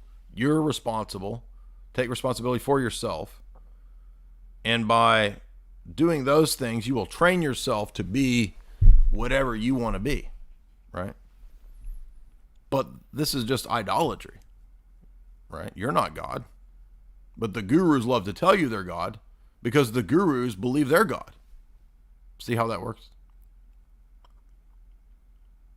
And you will find that many of these gurus, especially in their enlightenment experiences, they will get to this point where they think, "Oh, I learned that I'm God." And they'll even say this, right? I can't remember now Teal Swan, I think she claims to be the goddess, right? Of course. Right? She's not going to say I'm God, but she claims, or at one time claimed, to be the Wiccan goddess of sex. Mother God claimed to be, for example, that we just talked to Rachel about Dine in Psychology. Mother God said that she was the female goddess, and whoever she was dating at the time was Father God. And this is just a manipulation of archetypes that the gurus like to do, but you will find the gurus basically saying, "I'm God, you're God, bro." And that's why a lot of New Agey stuff was intimately connected to the New Thought movement. Okay, now we haven't talked a lot about, we talked a little bit about this back in the old John and Chris days. If you remember Afternoon Commute back in the day, we talked to John Adams, for example, back in the day about Norman Vincent Price, Norman Vincent Peale. I was thinking of Vincent Price because we were just looking at a list of movies that had some did you know he was in some esoteric movies? I didn't know that. It's kind of weird, but Norman Vincent Peale and his self-help stuff comes out of this New Thought movement, but the New Thought movement was intimately tied up with the I Am cult, which is the basis of not just of the New Age movement, but also of UFO cults. That's the first UFO cult, the I Am cult. Guy Ballard and his wife. That one's crazy. We'll get to that in a minute. But other important movements, as you guys know, Esalen. I've got another whole thing about espionage and Esalen that I haven't got to. So I actually turned up more information on espionage and the occult than I actually expected to. So there wasn't. At first, I couldn't find anything, and then I stumbled upon too much information. So we did 2.5 hours last night. If you guys didn't see that over on Rockfin, head over to Rockfin, and then it'll be for subscribers either tonight or tomorrow to the website. I did a 2.5 hour lecture on espionage and the occult spies. Okay, we did a 15-minute intro video the other day on this. Didn't get that many views, but I stumbled upon the mother lode, dude. I found all kinds of stuff on this. And I didn't even get to the Esalen Institute's connection to espionage. So, and a shout out to John Adams because he sent me the info on that. But anyway, Esalen being kind of the think tank behind the New Age, you could say. But outside of the think tank, you have all these satellite cults out there, right? You got Urantia. You got I Am. You got Theosophy. You got Rudolf Steiner, right? And a host of other ones, right? Including the gurus. Now, not every cult has a guru, but most gurus have a cult, right? Pretty much. That's right. I guess you could be a guru with like no cult members, like a failed guru. So I guess there's some gurus that don't have any cult members because they just fail. But most cults, I'm gonna have to plug the freaking thing in. How much? No, maybe we can do it. I think we can pull it off.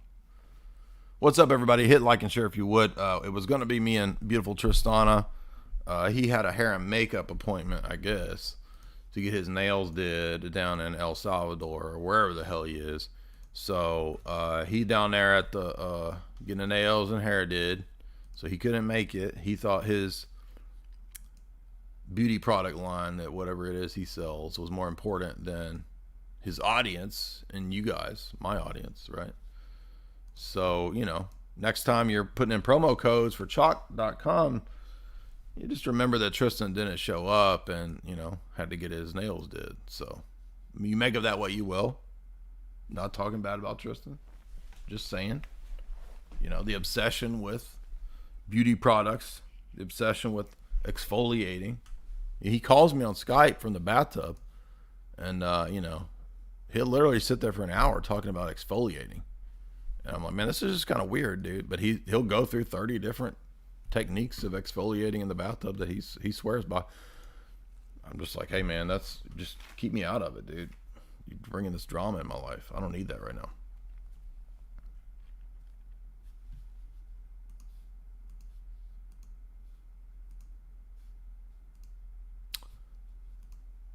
Anyway, if you would hit like and share. By the way, if you're watching this later, tell me other things that I missed about the cults. And we got some more before we get to I am. Other traits of the gurus. Let's see.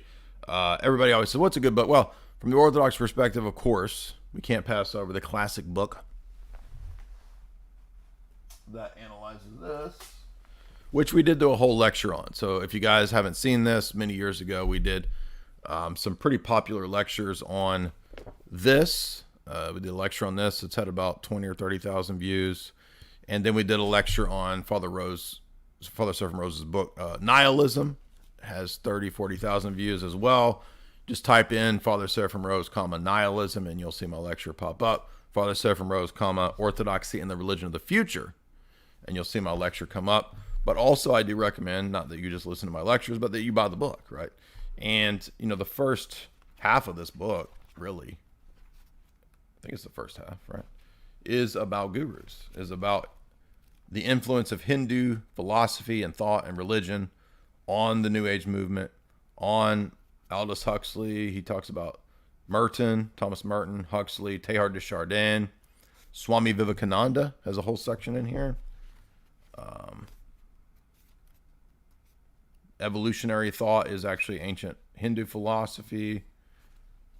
Talks about promotion of LSD and how this goes along with the gurus and the cults. So covered very well in this book. And he was a student of, in college, I think at a graduate level, before he converted to Orthodoxy, he was a serious student of the Far Eastern philosophies. Okay, so this is not coming from just some ignorant, you know, monk somewhere. Father Seraphim Rose very serious about Confucianist, Shinto, and studying all those Far Eastern religions back in the day. And he was studying them back in the, you know, 60s countercultural 70s era. So keep that in mind too. Let's see. So we mentioned the God complex, the extreme narcissism elements, patterns of the gurus. The other thing too is that, does nobody find it strange? I mean, here's the weird part. A lot of people who get into this kind of alternative thinking, they oftentimes are kind of conspiratorially minded. For example, they want to be health conscious. And so in investigating health conscious ways of living, they will question Big Pharma, Monsanto, GMOs. They want organic food, right? this kind of stuff. And that's all good. But then they kind of stop right there and they don't think about, well, now, wait a minute. What's Whole Foods promoting? What is, who's behind Beyond Meat? Right? And so they kind of leave off investigating big ag, big pharma, big food, and its relationships to religion. I'm not joking. The same people putting their big money into those social engineering movements for diet and for food also put their money into social engineering movements relating to religion, religious engineering, which we have covered for many years. For example, we find in the Rockefeller's authorized biography that several members of the Rockefeller family had a vested interest in promoting New Age and feminist ideas. Now, why do you really believe that the wealthiest people on the planet want to promote Theosophy, New Age philosophy to help you out? The same people who say they want you to depop. Oh, but you think they want your spiritual well-being. Really? Come on now.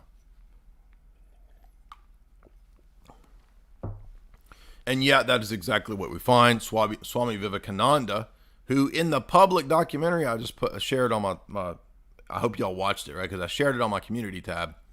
But I could, for whatever reason, it was hard to share that video. I think it was like a kids documentary, so you can't share it for some reason on YouTube. Anyway, on a child's documentary on Swami Vivekananda, right? Talk about propaganda. But even the documentary had his meeting with Rockefeller and how Rockefeller had his heart changed. Yeah, right. No, he just saw it as a useful tool for social engineering to promote the New Age movement as a way to turn religion in the West away from its biblical heritage towards collectivist and more malleable and controllable religious ideologies. That's the only reason, dummies. I don't know why y'all can't figure that out. Okay, but zillionaires are not putting money into the swamis because they like you, any more than the same people putting their money into GMOs are doing it because they like you. I don't know why y'all can't figure this out.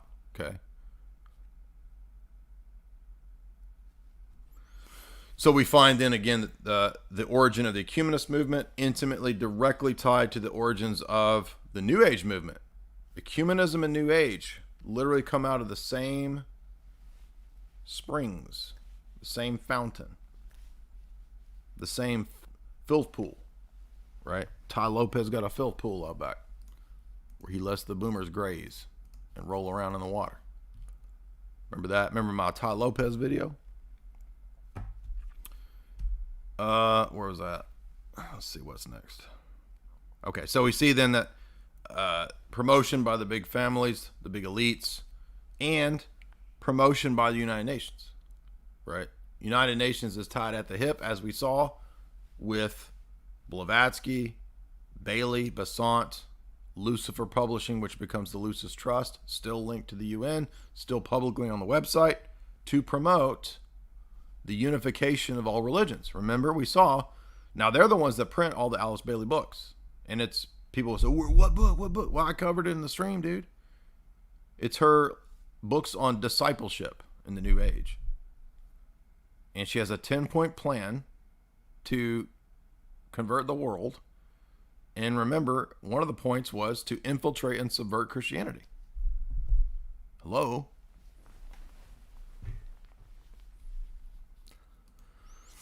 If you would, hit like and share. Thank you guys so much. Having a lot of fun. Going through the occults, baby.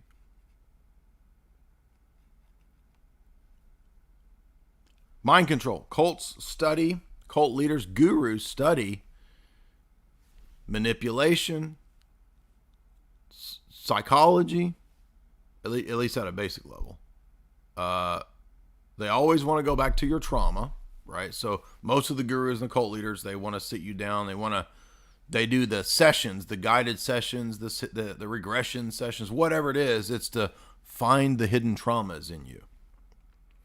And they oftentimes want you to confess, your life story or whatever, all the bad things you did, or, lay in a coffin and pleasure yourself as you confess. I'm not joking. That's the Skull and Bones thing, right? They want you to confess and do all this weird stuff as a manipulative means of controlling you. not to actually heal you. Now, the individual going through this might actually feel like they're benefiting from it because, hey, I'm getting to talk to somebody. I'm unloading my problems and burdens. You know, I'm over here weeping, talking about how mama was mean to me, daddy spanked me, this kind of a thing. And then sometimes the guru is very skilled at neuro-linguistic programming, skilled at techniques of even hypnosis. I'm not joking.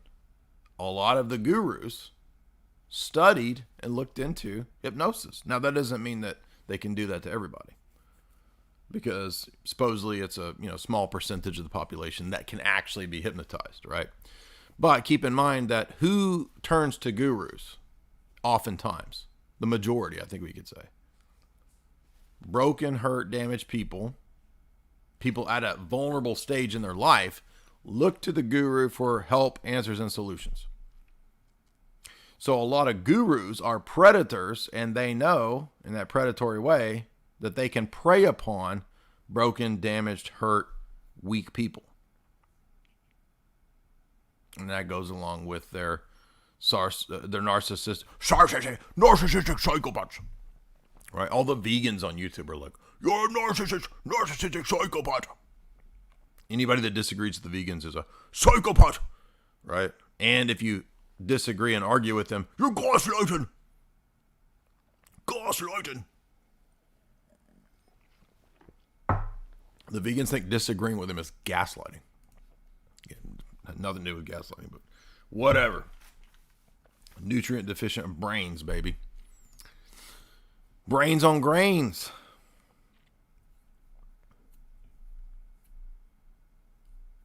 I'm looking at my notes. I lost my points. Mind control.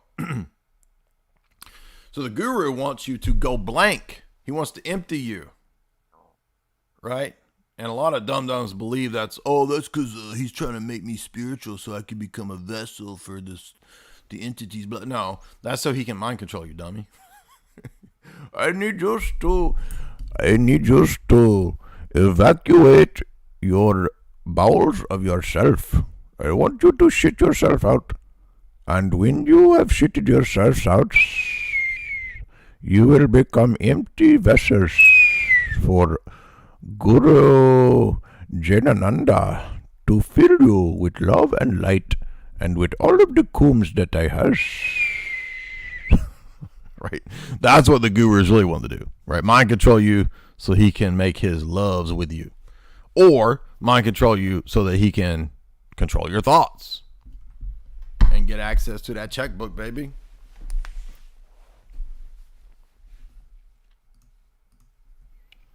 So the guru is usually, if it's a successful guru, they're the ones that are successful at mind control, hypnosis, neuro-linguistic programming, social engineering, psychology. And oftentimes, as we said, these people are psychopathic, control freaks.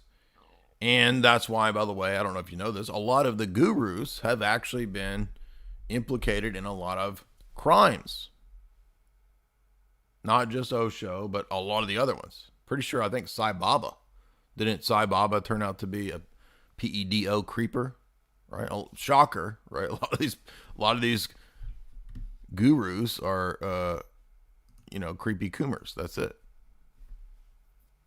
And con men. I'm trying to remember was it Yogananda? So if you watch, this is fascinating. If you watch the Father Yod documentary, the Source Family Cult documentary, there's this part where, he had started his vegetarian restaurant. And by the way, he was like a hitman, dude. Literally, like he had killed people. Somehow he's got millions of dollars. He's obviously some kind of hitman. Oh, and then he starts a cult. Now, what he did was, as a psychopath, he just went and studied the local gurus in LA. And I'm pretty sure he went to the Self-Realization Fellowship and he was studying Yogananda, right? And maybe one or two other dude. And he noticed, well, that's a pretty sweet gig because he's got a Rolls Royce. I'm not joking, right? It's like Father Yod literally sees Swami whoever rolling around a Rolls Royce. He's like, all right, that's what I'm going to do. I guess it worked because he ended up getting a Rolls Royce, right? You see that famous picture of him and he's wearing his like pimp outfit, dressed up like, Colonel Sanders with a Rolls Royce and a harem. So the guru, the cult leader, is always some kind of manipulative psychopath. And in the case of a lot of the gurus, we find out that their backstories are not really true, right? You can't believe the BS they spin, right? So if you look at, for example, Teal Swan, right, her backstory makes no sense, dude. Now, was she abused? I don't know. I mean, if she was coming out of FLDS, Fundamentalist Latter-day Saint circles, or weird Mormon circles, it's possible. But the problem is that she tells so many crazy tall tales that it's like crying wolf or whatever. Like, you can't believe anything else she says because all her stories are just so crazy. She claims that she works with the Arcturian aliens. She's an ambassador for the Arcturian aliens. She claimed at one time that she was going to appear in Playboy. She claimed that she was training for the Olympics. I mean, this is just a person she claimed she was an international model when she was just a modeling, fanny packs at the local mall. She claimed she was hanging out at the Playboy Mansion. None of that's true. Just making up crazy tales. So was she actually tortured for 13 years and sewn up into a corpse? Probably not. Okay, right. So, but that's what the guru does, right? The guru weaves a tall tale and oftentimes just contradicts the previous tall tales. It doesn't even care, right? Because so many of the damaged, deluded followers can't even pick up on it. Because they don't want to believe it, right? And gurus know that the followers don't want to believe that they've been following a phony the whole time, right? So the guru knows that. The guru says, well, don't believe this. They are persecuting me. They do not have spiritual eyes to see. Therefore, they must take down what they do not understand. That's that booger whistle, baby. You knew the booger whistle was going to make an appearance. The booger whistle's like, I feel like Zelda. If I hit the right notes, a little whirlwind's going to take me to the other end of the map.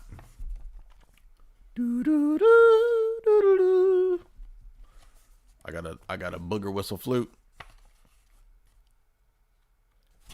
Let's see. Marks and traits of the cult guru.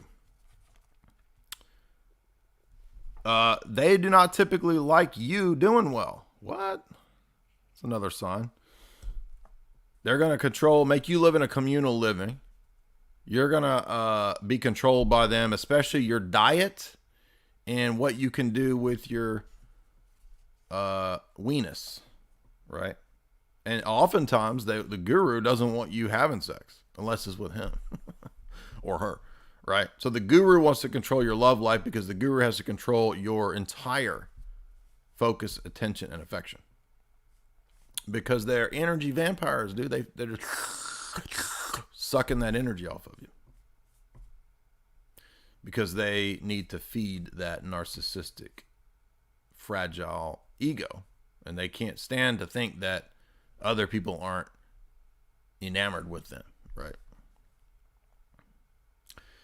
But oftentimes, as we see, the communal living that the guru demands doesn't match up to the guru who's driving around in a freaking Rolls Royce or something, right?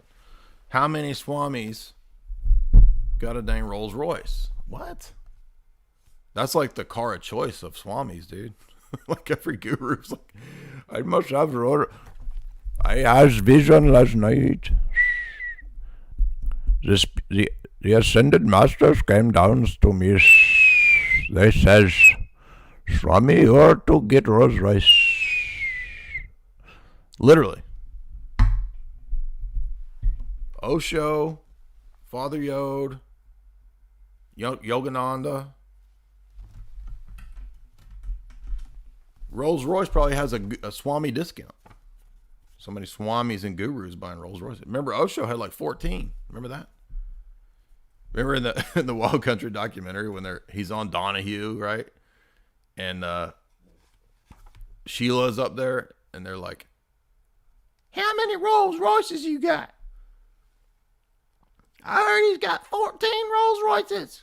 And then Sheila goes, and by Monday, he will have 15. Tough titties. So the guru wants you to live in a communal stank bunk, right? With a bunch of bed bugs. Yo, stank ass, get over there in that communal living. By the way, get out of my Rolls Royce, says the guru. Go over there and eat your orphan slop. You crowding my dainties over here. So the control of the diet, the control of your time, affection, attentions, the control of your offspring is for the guru's narcissistic control. And then, of course, to get your money, everybody knows this one. Gurus got to get paid. Got to get paid. And typically, the desire for them to not have offspring could be so that they get that money. If you have a kid, how much money is going to go to the guru? Well, not as much as the kid. Therefore, do not have children. Everyone who not has children has more to give to gurus. This is like 101, right? This is the basic confidence man game right there, baby. Money control. And oftentimes, especially the higher level gurus and cults, turns out they've got some weird funding, right? Guru Shamalama Ding Dong suddenly has $100 million. What? Where did Guru Shamalama Ding Dong get $100 million from? That dude was over there working at Denny's last week. So you got some dude coming from Denny's, and then he suddenly got a palace and $100 million. Okay, something else is going on, right? He's got a handler. Somebody else has got money into this operation. Okay, you don't go from bussing tables at Denny's to having a harem and a palace in a week. Thus, typically in many of the cults, especially the big name ones that really get power and influence, we find they have a shady, weird sources of funding, which might come from or be connected to organized crime or intelligence agencies. We already pointed out the guru does not want you using logic. Don't bring me no fallacies. Don't bring no facts and logic, baby. I want you just straight up living on emotion. Right? Follow blindly, because to question and to use logic would lead you to notice the contradictions in the cult, the basic contradictions. And what's, I think, amazing to most people who don't fall for cults is everybody says, how do people not see this? How would you fall for this? Well, guess what? A lot of people don't know basic logic and basic common sense. This is why P.T. Barnum's, right? A sucker's born every day.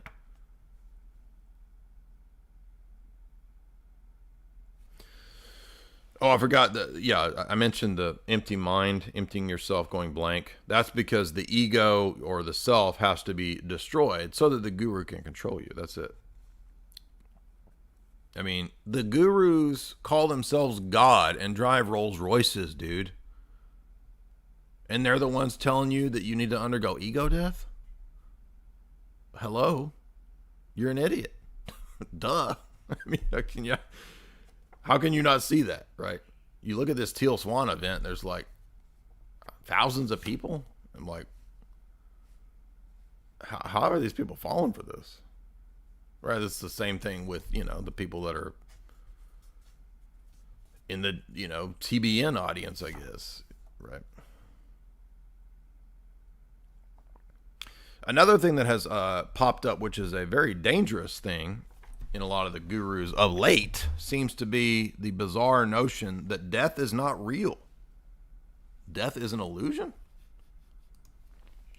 I'm not joking, by the way. This is something that quite a few of the gurus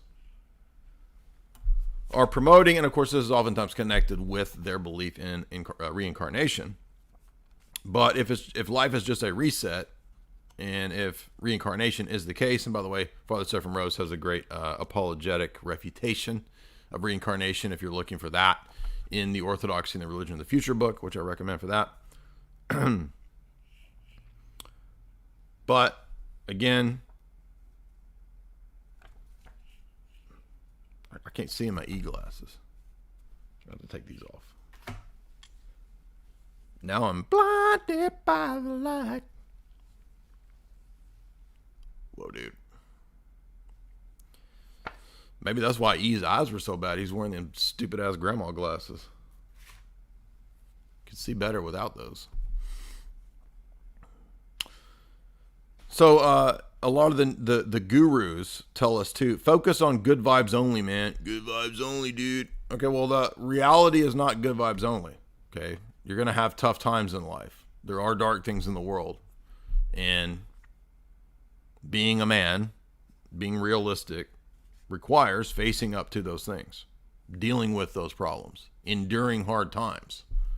Okay, so the idea that you can live a good vibes only life is retarded. I don't know what else to say about that. We saw that a key component of all the cults, along with the monism, is the idea of worshiping creation, blending the creator-creature distinction, pantheism, nature worship, or returning.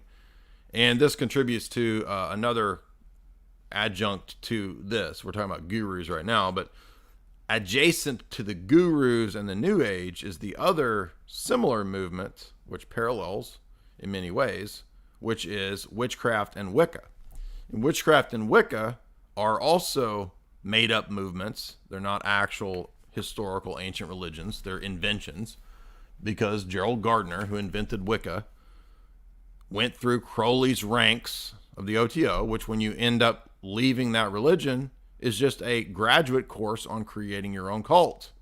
Shocker, he goes and creates his own cult, just like L. Ron Hubbard did.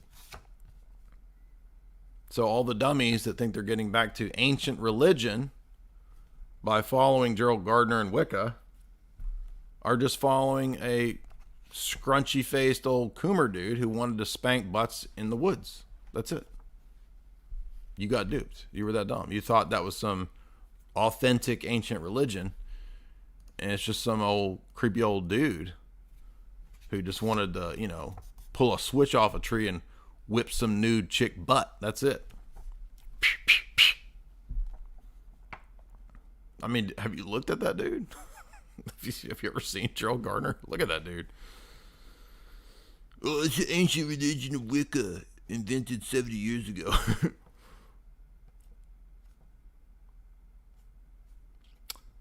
Let's see, a couple other cults. By the way, did you know the law of attraction comes from Blavatsky?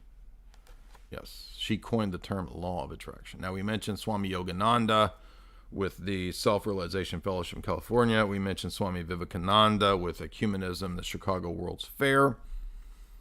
We mentioned hypnosis, NLP. Yep. Before we get to I Am Cult, one thing I'll note that kind of sums up my overall view of the draw of the gurus is that Protestantism and Roman Catholicism have lost the mystical element of their theology.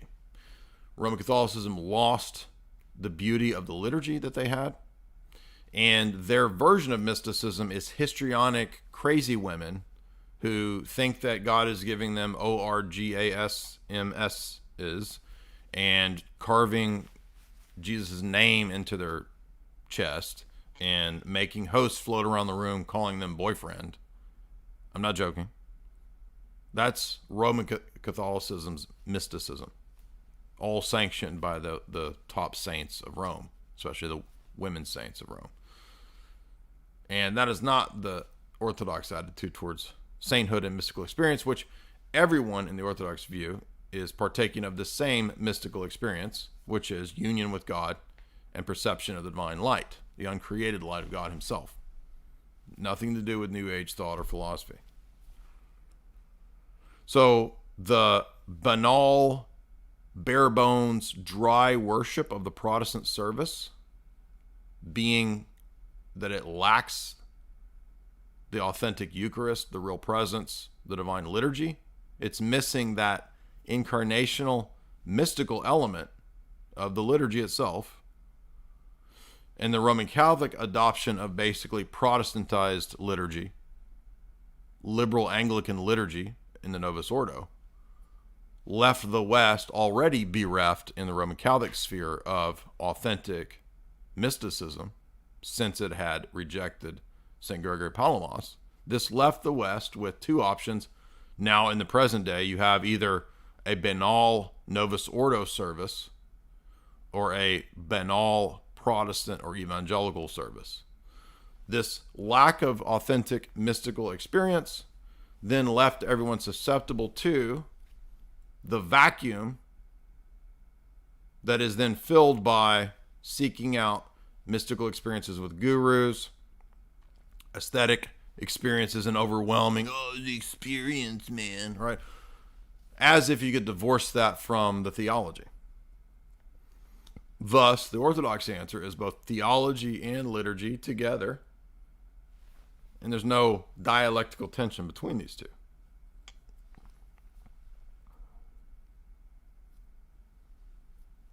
Dogma and mystical theology are not at odds. Logic and Palimism are not at odds. In fact, St. Gregory Palamas was an Aristotelian logician. He uses apodictic logic, Aristotelian logic, in his treatise against the Filioque. I mean, this is a no-brainer. So the New Age complex that's out there thus has its success and appeal particularly to the 60s, 70s, 80s era boomers, right? Now the younger generation maybe isn't, they're kind of into that, right? I mean, you scroll through Instagram, it's, chicks doing yoga. But more of the younger that you get, it seems like the appeal is more towards witchcraft and Wicca, right? Straight up witchcraft and Wicca. Let's bypass the, goofy Shirley Temple boomer New Age stuff. Shirley MacLaine.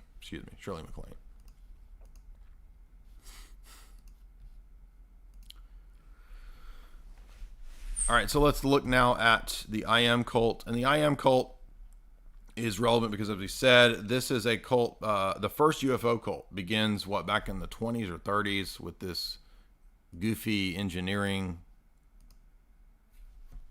I mean, he was like an accomplished engineer, Guy Ballard. And he decides that he's going to, revive religion or whatever. And he's going to do it through his version of Theosophy. So he had read Blavatsky and these creatures, and he decides, my ascended master is Saint Germain, who, by the way, was, if he was even real, right, was some kind of goofy con man. And so Saint Germain supposedly lived, hundreds of years, or he's living there in Mount Shasta or whatever. And the funny thing about Guy Ballard and his I Am cult is that, he would pick the craziest stuff to defend, right? So he's like, I have the secrets of Lemuria. And Saint Germain is alive. And I've talked to him, right? Really wacky stuff, right? And so he claimed to have the pure version of Theosophy. And then it turned into a peculiarly Americanist Theosophy, which sought to save America because of predicted end times cataclysms that were coming.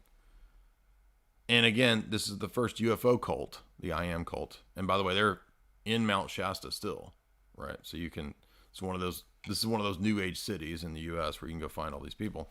And they put on these plays and they all wear the same colors. It's very bizarre. But going back to the origins, as we said, back in the 1930s, Guy Ballard really pioneered the UFO phenomenon experience before anyone else. So again, notice this is one of the in the tree of descent, this comes out of Theosophy. So Theosophy in its 7 rays and ascended masters. This guy says, I'm teaching one of the ascended masters' teachings, and that's Saint Germain. And he starts with the typical stuff like, oh, by the way, we need all your money. Send us all your money. And by the way, if you don't send us money, we can't save America. So he really tied it with this Americanist notion. And he starts reading the book called The Impersonal Life by a couple New Thought gurus. Okay, so these are like 40s, 50s era guys who are starting to push New Thought, which will be the positive thinking movement. Norman Vincent Peale. New Thought comes out of that. I forget the authors of The Impersonal Life, but this had a profound impact on Guy Ballard, and so he started implementing the positive thinking into his thing. By the way, this is the book that Elvis had on him, supposedly when he died, and so Elvis was getting into the New Thought stuff. And as you can tell, I am, the whole idea here is that when God says I am in Exodus, it's not a personal God revealing his name and character and existence to a person, Moses.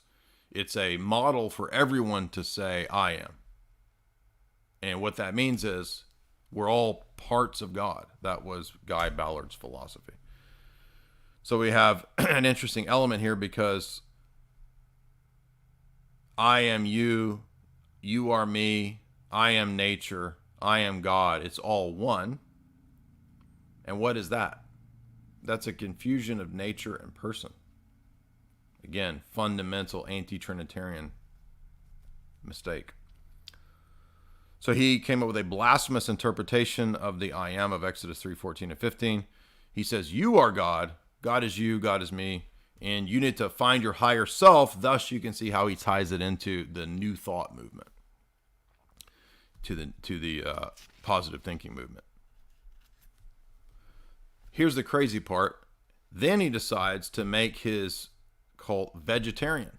So he pioneers not just UFO stuff, not just a weird kind of new agey positive thinking stuff that he helps popularize. But he also starts promoting vegetarianism way long ago. And the craziest part of all of it is this. He comes up with the idea of prosperity gospel. So when you hear Kenneth Copeland, God said, get a seed. Right, when he starts talking about seeds of faith and seed giving, and that there's this law, mystical law that you will get, tenfold. This dude was actually doing that. If you listen to his sermons, he sounds just like Kenneth Copeland and the prosperity gospels people. The way they preach that the seed will come back and you'll get, because this guy Ballard, he would actually preach like an evangelical preacher. Okay, but he's preaching I am cult, new age blasphemy, but he's doing it in an evangelical hellfire and brimstone style, which is wild. And tying it to the new age, you are God message, and then throwing in and if you give me money, it will return to you tenfold, right? This kind of a thing. So the money prosperity gospel thing is actually pioneered by Guy Ballard and the I am cult. Of course, they also had the other trappings you would expect, the fake cures, snake oil stuff that they would sell. And another thing that was odd, I watched a documentary on them, so I know this, that they pioneered this other idea of twin flames. That's odd, of all the things that... So the idea of soulmates, that actually comes from the I am cult. Interesting idea. Guy Ballard was one of the first people to speak this way, probably because they believe in some kind of, pre-incarnate, pre-bodily existence, right? That you existed before you were born, type of a thing. Most of the space cults, exotheology cults, they're called. Most of them tend to believe this kind of a thing, that you were existing in some other realm, and then the gods or the aliens put you here in this body from your previous higher existence, right? That's a classic Gnostic and alien exotheology cult doctrine. The other interesting thing was that he more and more would tie his religious views to America and Americanism and these kind of libertarian philosophies. So he was a super duper pro-USA guy, this guy Ballard person. And oddly enough, became convinced that America was going to be destroyed by commies and foreign, because we're getting up in the Cold War period, right?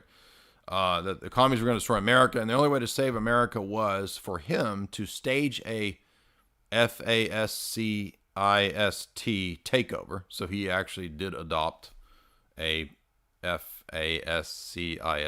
view and thought that they would have to have a coup, take over the government. And so he wanted to organize a completely new United States with him as the new elected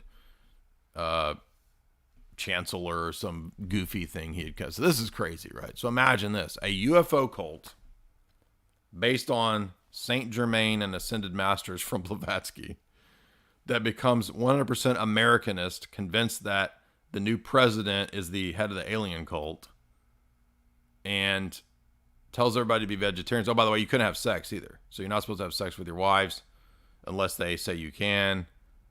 You're a vegetarian. And it's prosperity gospel. And it's fascinating because there are quite a few elements there that are fundamentally Americanist ideas, aren't they? Interesting. So that's the I Am cult. And it pioneered, as we said, quite a few fascinating things. I didn't know that was the first UFO cult, and I didn't know that they pioneered this whole idea of prosperity gospel. Desert Vagabond, $5. I wonder if this is a pattern. Have you seen the same experiences? Do you know of any good commentaries on the church fathers on scripture? There's multiple versions. There's the Ancient Christian Commentary on scripture by the church fathers. There's the Catholic University Press, has an entire zillion volume set of the church fathers. So there's a lot of church father commentaries on scripture. So it's hard to say. But I don't know what you mean to have a pattern about. Part 3, I forgot to ask previously, what is your view on charismatic evangelicalism? Well, that's covered in Father Seraphim Rose's book, Orthodox and Religion and Future. And of course, he says it is a deception. So we don't think emotions are bad, but that whole emotion-driven worship service is just driven by the passions. So we would not accept that at all. So I agree with you that it seems like a cult. Gunny Sack, $10. Jay, you led me to orthodoxy. Thank you. Chris Hedges did a recent piece on Substack discussing the rise of Christian FASCISM. He uses this term intentionally. I would appreciate you addressing this at some point. It bothered me. Well, he's like isn't he from a Unitarian Universalist family? So I'm sure he has the view that any Christianity is FASCIST. But why would that bother you? What do you expect? Philip Eden Horn, $10. Bathed and Dyer pilled. Thank you so much. Frankie D, $5. Jay, just jumping in here, but you were absolutely right about debate being dead. I was having a back and forth with someone who was willing to research the interpretation of Jewish laws. They didn't know what the word normative authority meant. Yeah. What are you going to do? What are you going to do? Right. All I can say is, all I can do is chime in with a Tony Soprano impression. How's that? By the way, the name Frankie D sounds like he would be in Tony's circle. So Frankie D, again, $5. I'm so glad that I found you and got exposure to epistemology. Okay, so appreciate that. Glad we could point you in the direction of good philosophy. So ready to go through bogus arguments. Well, keep in mind that, education has devolved so heavily that, people just don't even know how to engage in basic critical thinking. And that's one of many reasons why the gurus can sweep in and dupe so many people. There's a lot of other reasons too, but that's one important reason. People can't answer basic questions and make constant appeals to emotions. Absolutely. False axioms and research. It's no wonder that you can't debate. Yeah, I think that's what, I mean, a lot of people want me to debate because they just want entertainment. And I mean, I've done plenty of debates in the past that were entertaining, and I'm fine with those being entertaining, blood sports type things. But the serious debates also, I mean, to have serious debates requires serious opponents, and we're really in a post-serious world.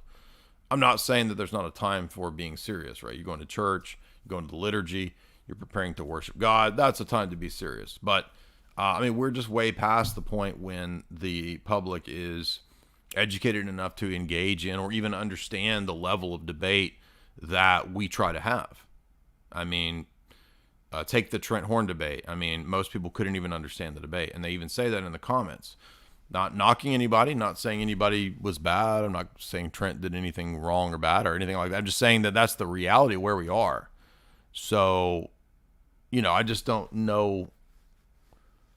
And beyond that, how many times do we have to, like the Matt Dillahunty debate, read the comments. Nobody even understands the argument. They just can't get what a transcendental argument is. So, what are you going to do? What are you going to do? Then beyond that, I mean, how many times do we have to have the same debate over and over, right? I mean, I get bored of doing the same thing over and over, right? Somebody asked me, why are you not doing theology streams? Because I get tired of doing the same things over and over and over. Okay, so if I do an open forum, I'm not being mean or rude, but I already know that the frequently asked questions are going to be what's asked. People are going to ask me about the energies. They're going to ask me about how would you refute the Protestant doctrine of justification? How would you argue against sola scriptura? How would you argue against sola fide? How do you prove the Trinity from the New Testament, right? And I'm not like being rude but I mean, we have answered those questions about 50 to 100 times. So I get tired of doing the same thing over and over. And I like to do other things, explore new things, learn new things, talk about other things. Remember when Esoteric Hollywood came out, after about the 100th interview on the book, I was sick of it. I was sick of talking about it, sick of talking about Ian Fleming, sick of talking about James Bond. And I remember at a certain point, about 2019, I was like, if one more person asked me about James Bond and how did you get into writing about this, I'm just going to leave the interview. Like, not because I'm being a jerk. It's just, I don't care who you are. Okay. If you've talked about something for countless hours in 100 podcasts, right? You're talking about hundreds of hours. It's just at a certain point, you don't want to talk about it anymore. Right. I mean, I'm not a musician. Obviously I do joke songs, but could you imagine being like a musician and then everybody wants to hear your one-hit wonder for the 1,000th time, right? You would be so sick of it. It'd be like a blessing and a curse at the same time. Anyway, so I felt like the Azra Rashid debate, Shabir Ali debate, even the Trent Horn debate to a degree, Stefan Molyneux debate, and one other debate, the last several debates, they all were kind of the same debate. I felt like everybody that I'm debating has the same natural theology presuppositions.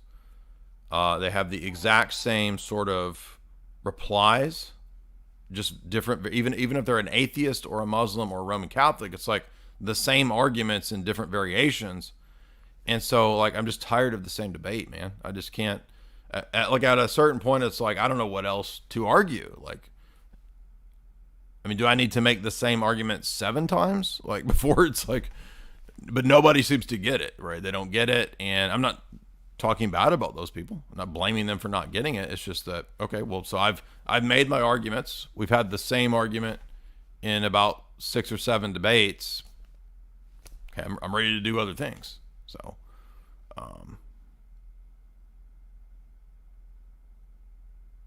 anyway, so what else? What do you expect me to do? And no, I'm not going to debate idiots just because they have a big following to have a debate.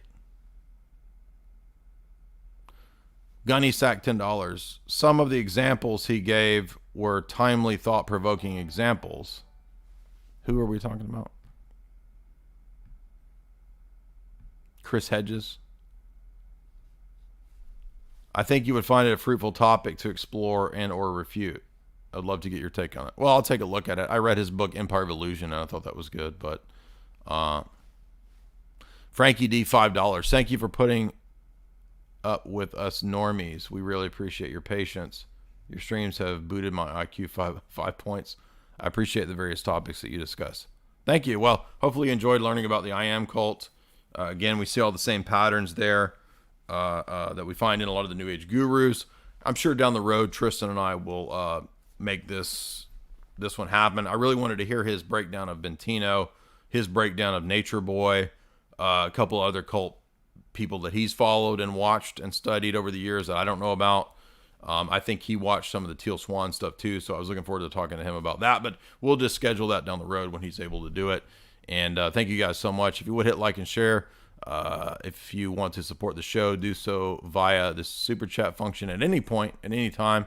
Next time I live stream, I'll read the next super chats, even if you are doing this when I'm not live. So check out the espionage stream that we did last night over on Rockfin, and it is a member stream. And yeah, look forward to the new book. Pre-orders available at the website.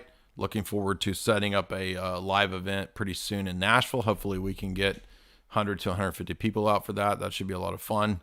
And I'll be signing books and doing a lecture and doing a moonlight serenade, probably. Who knows, right? All right, everybody have a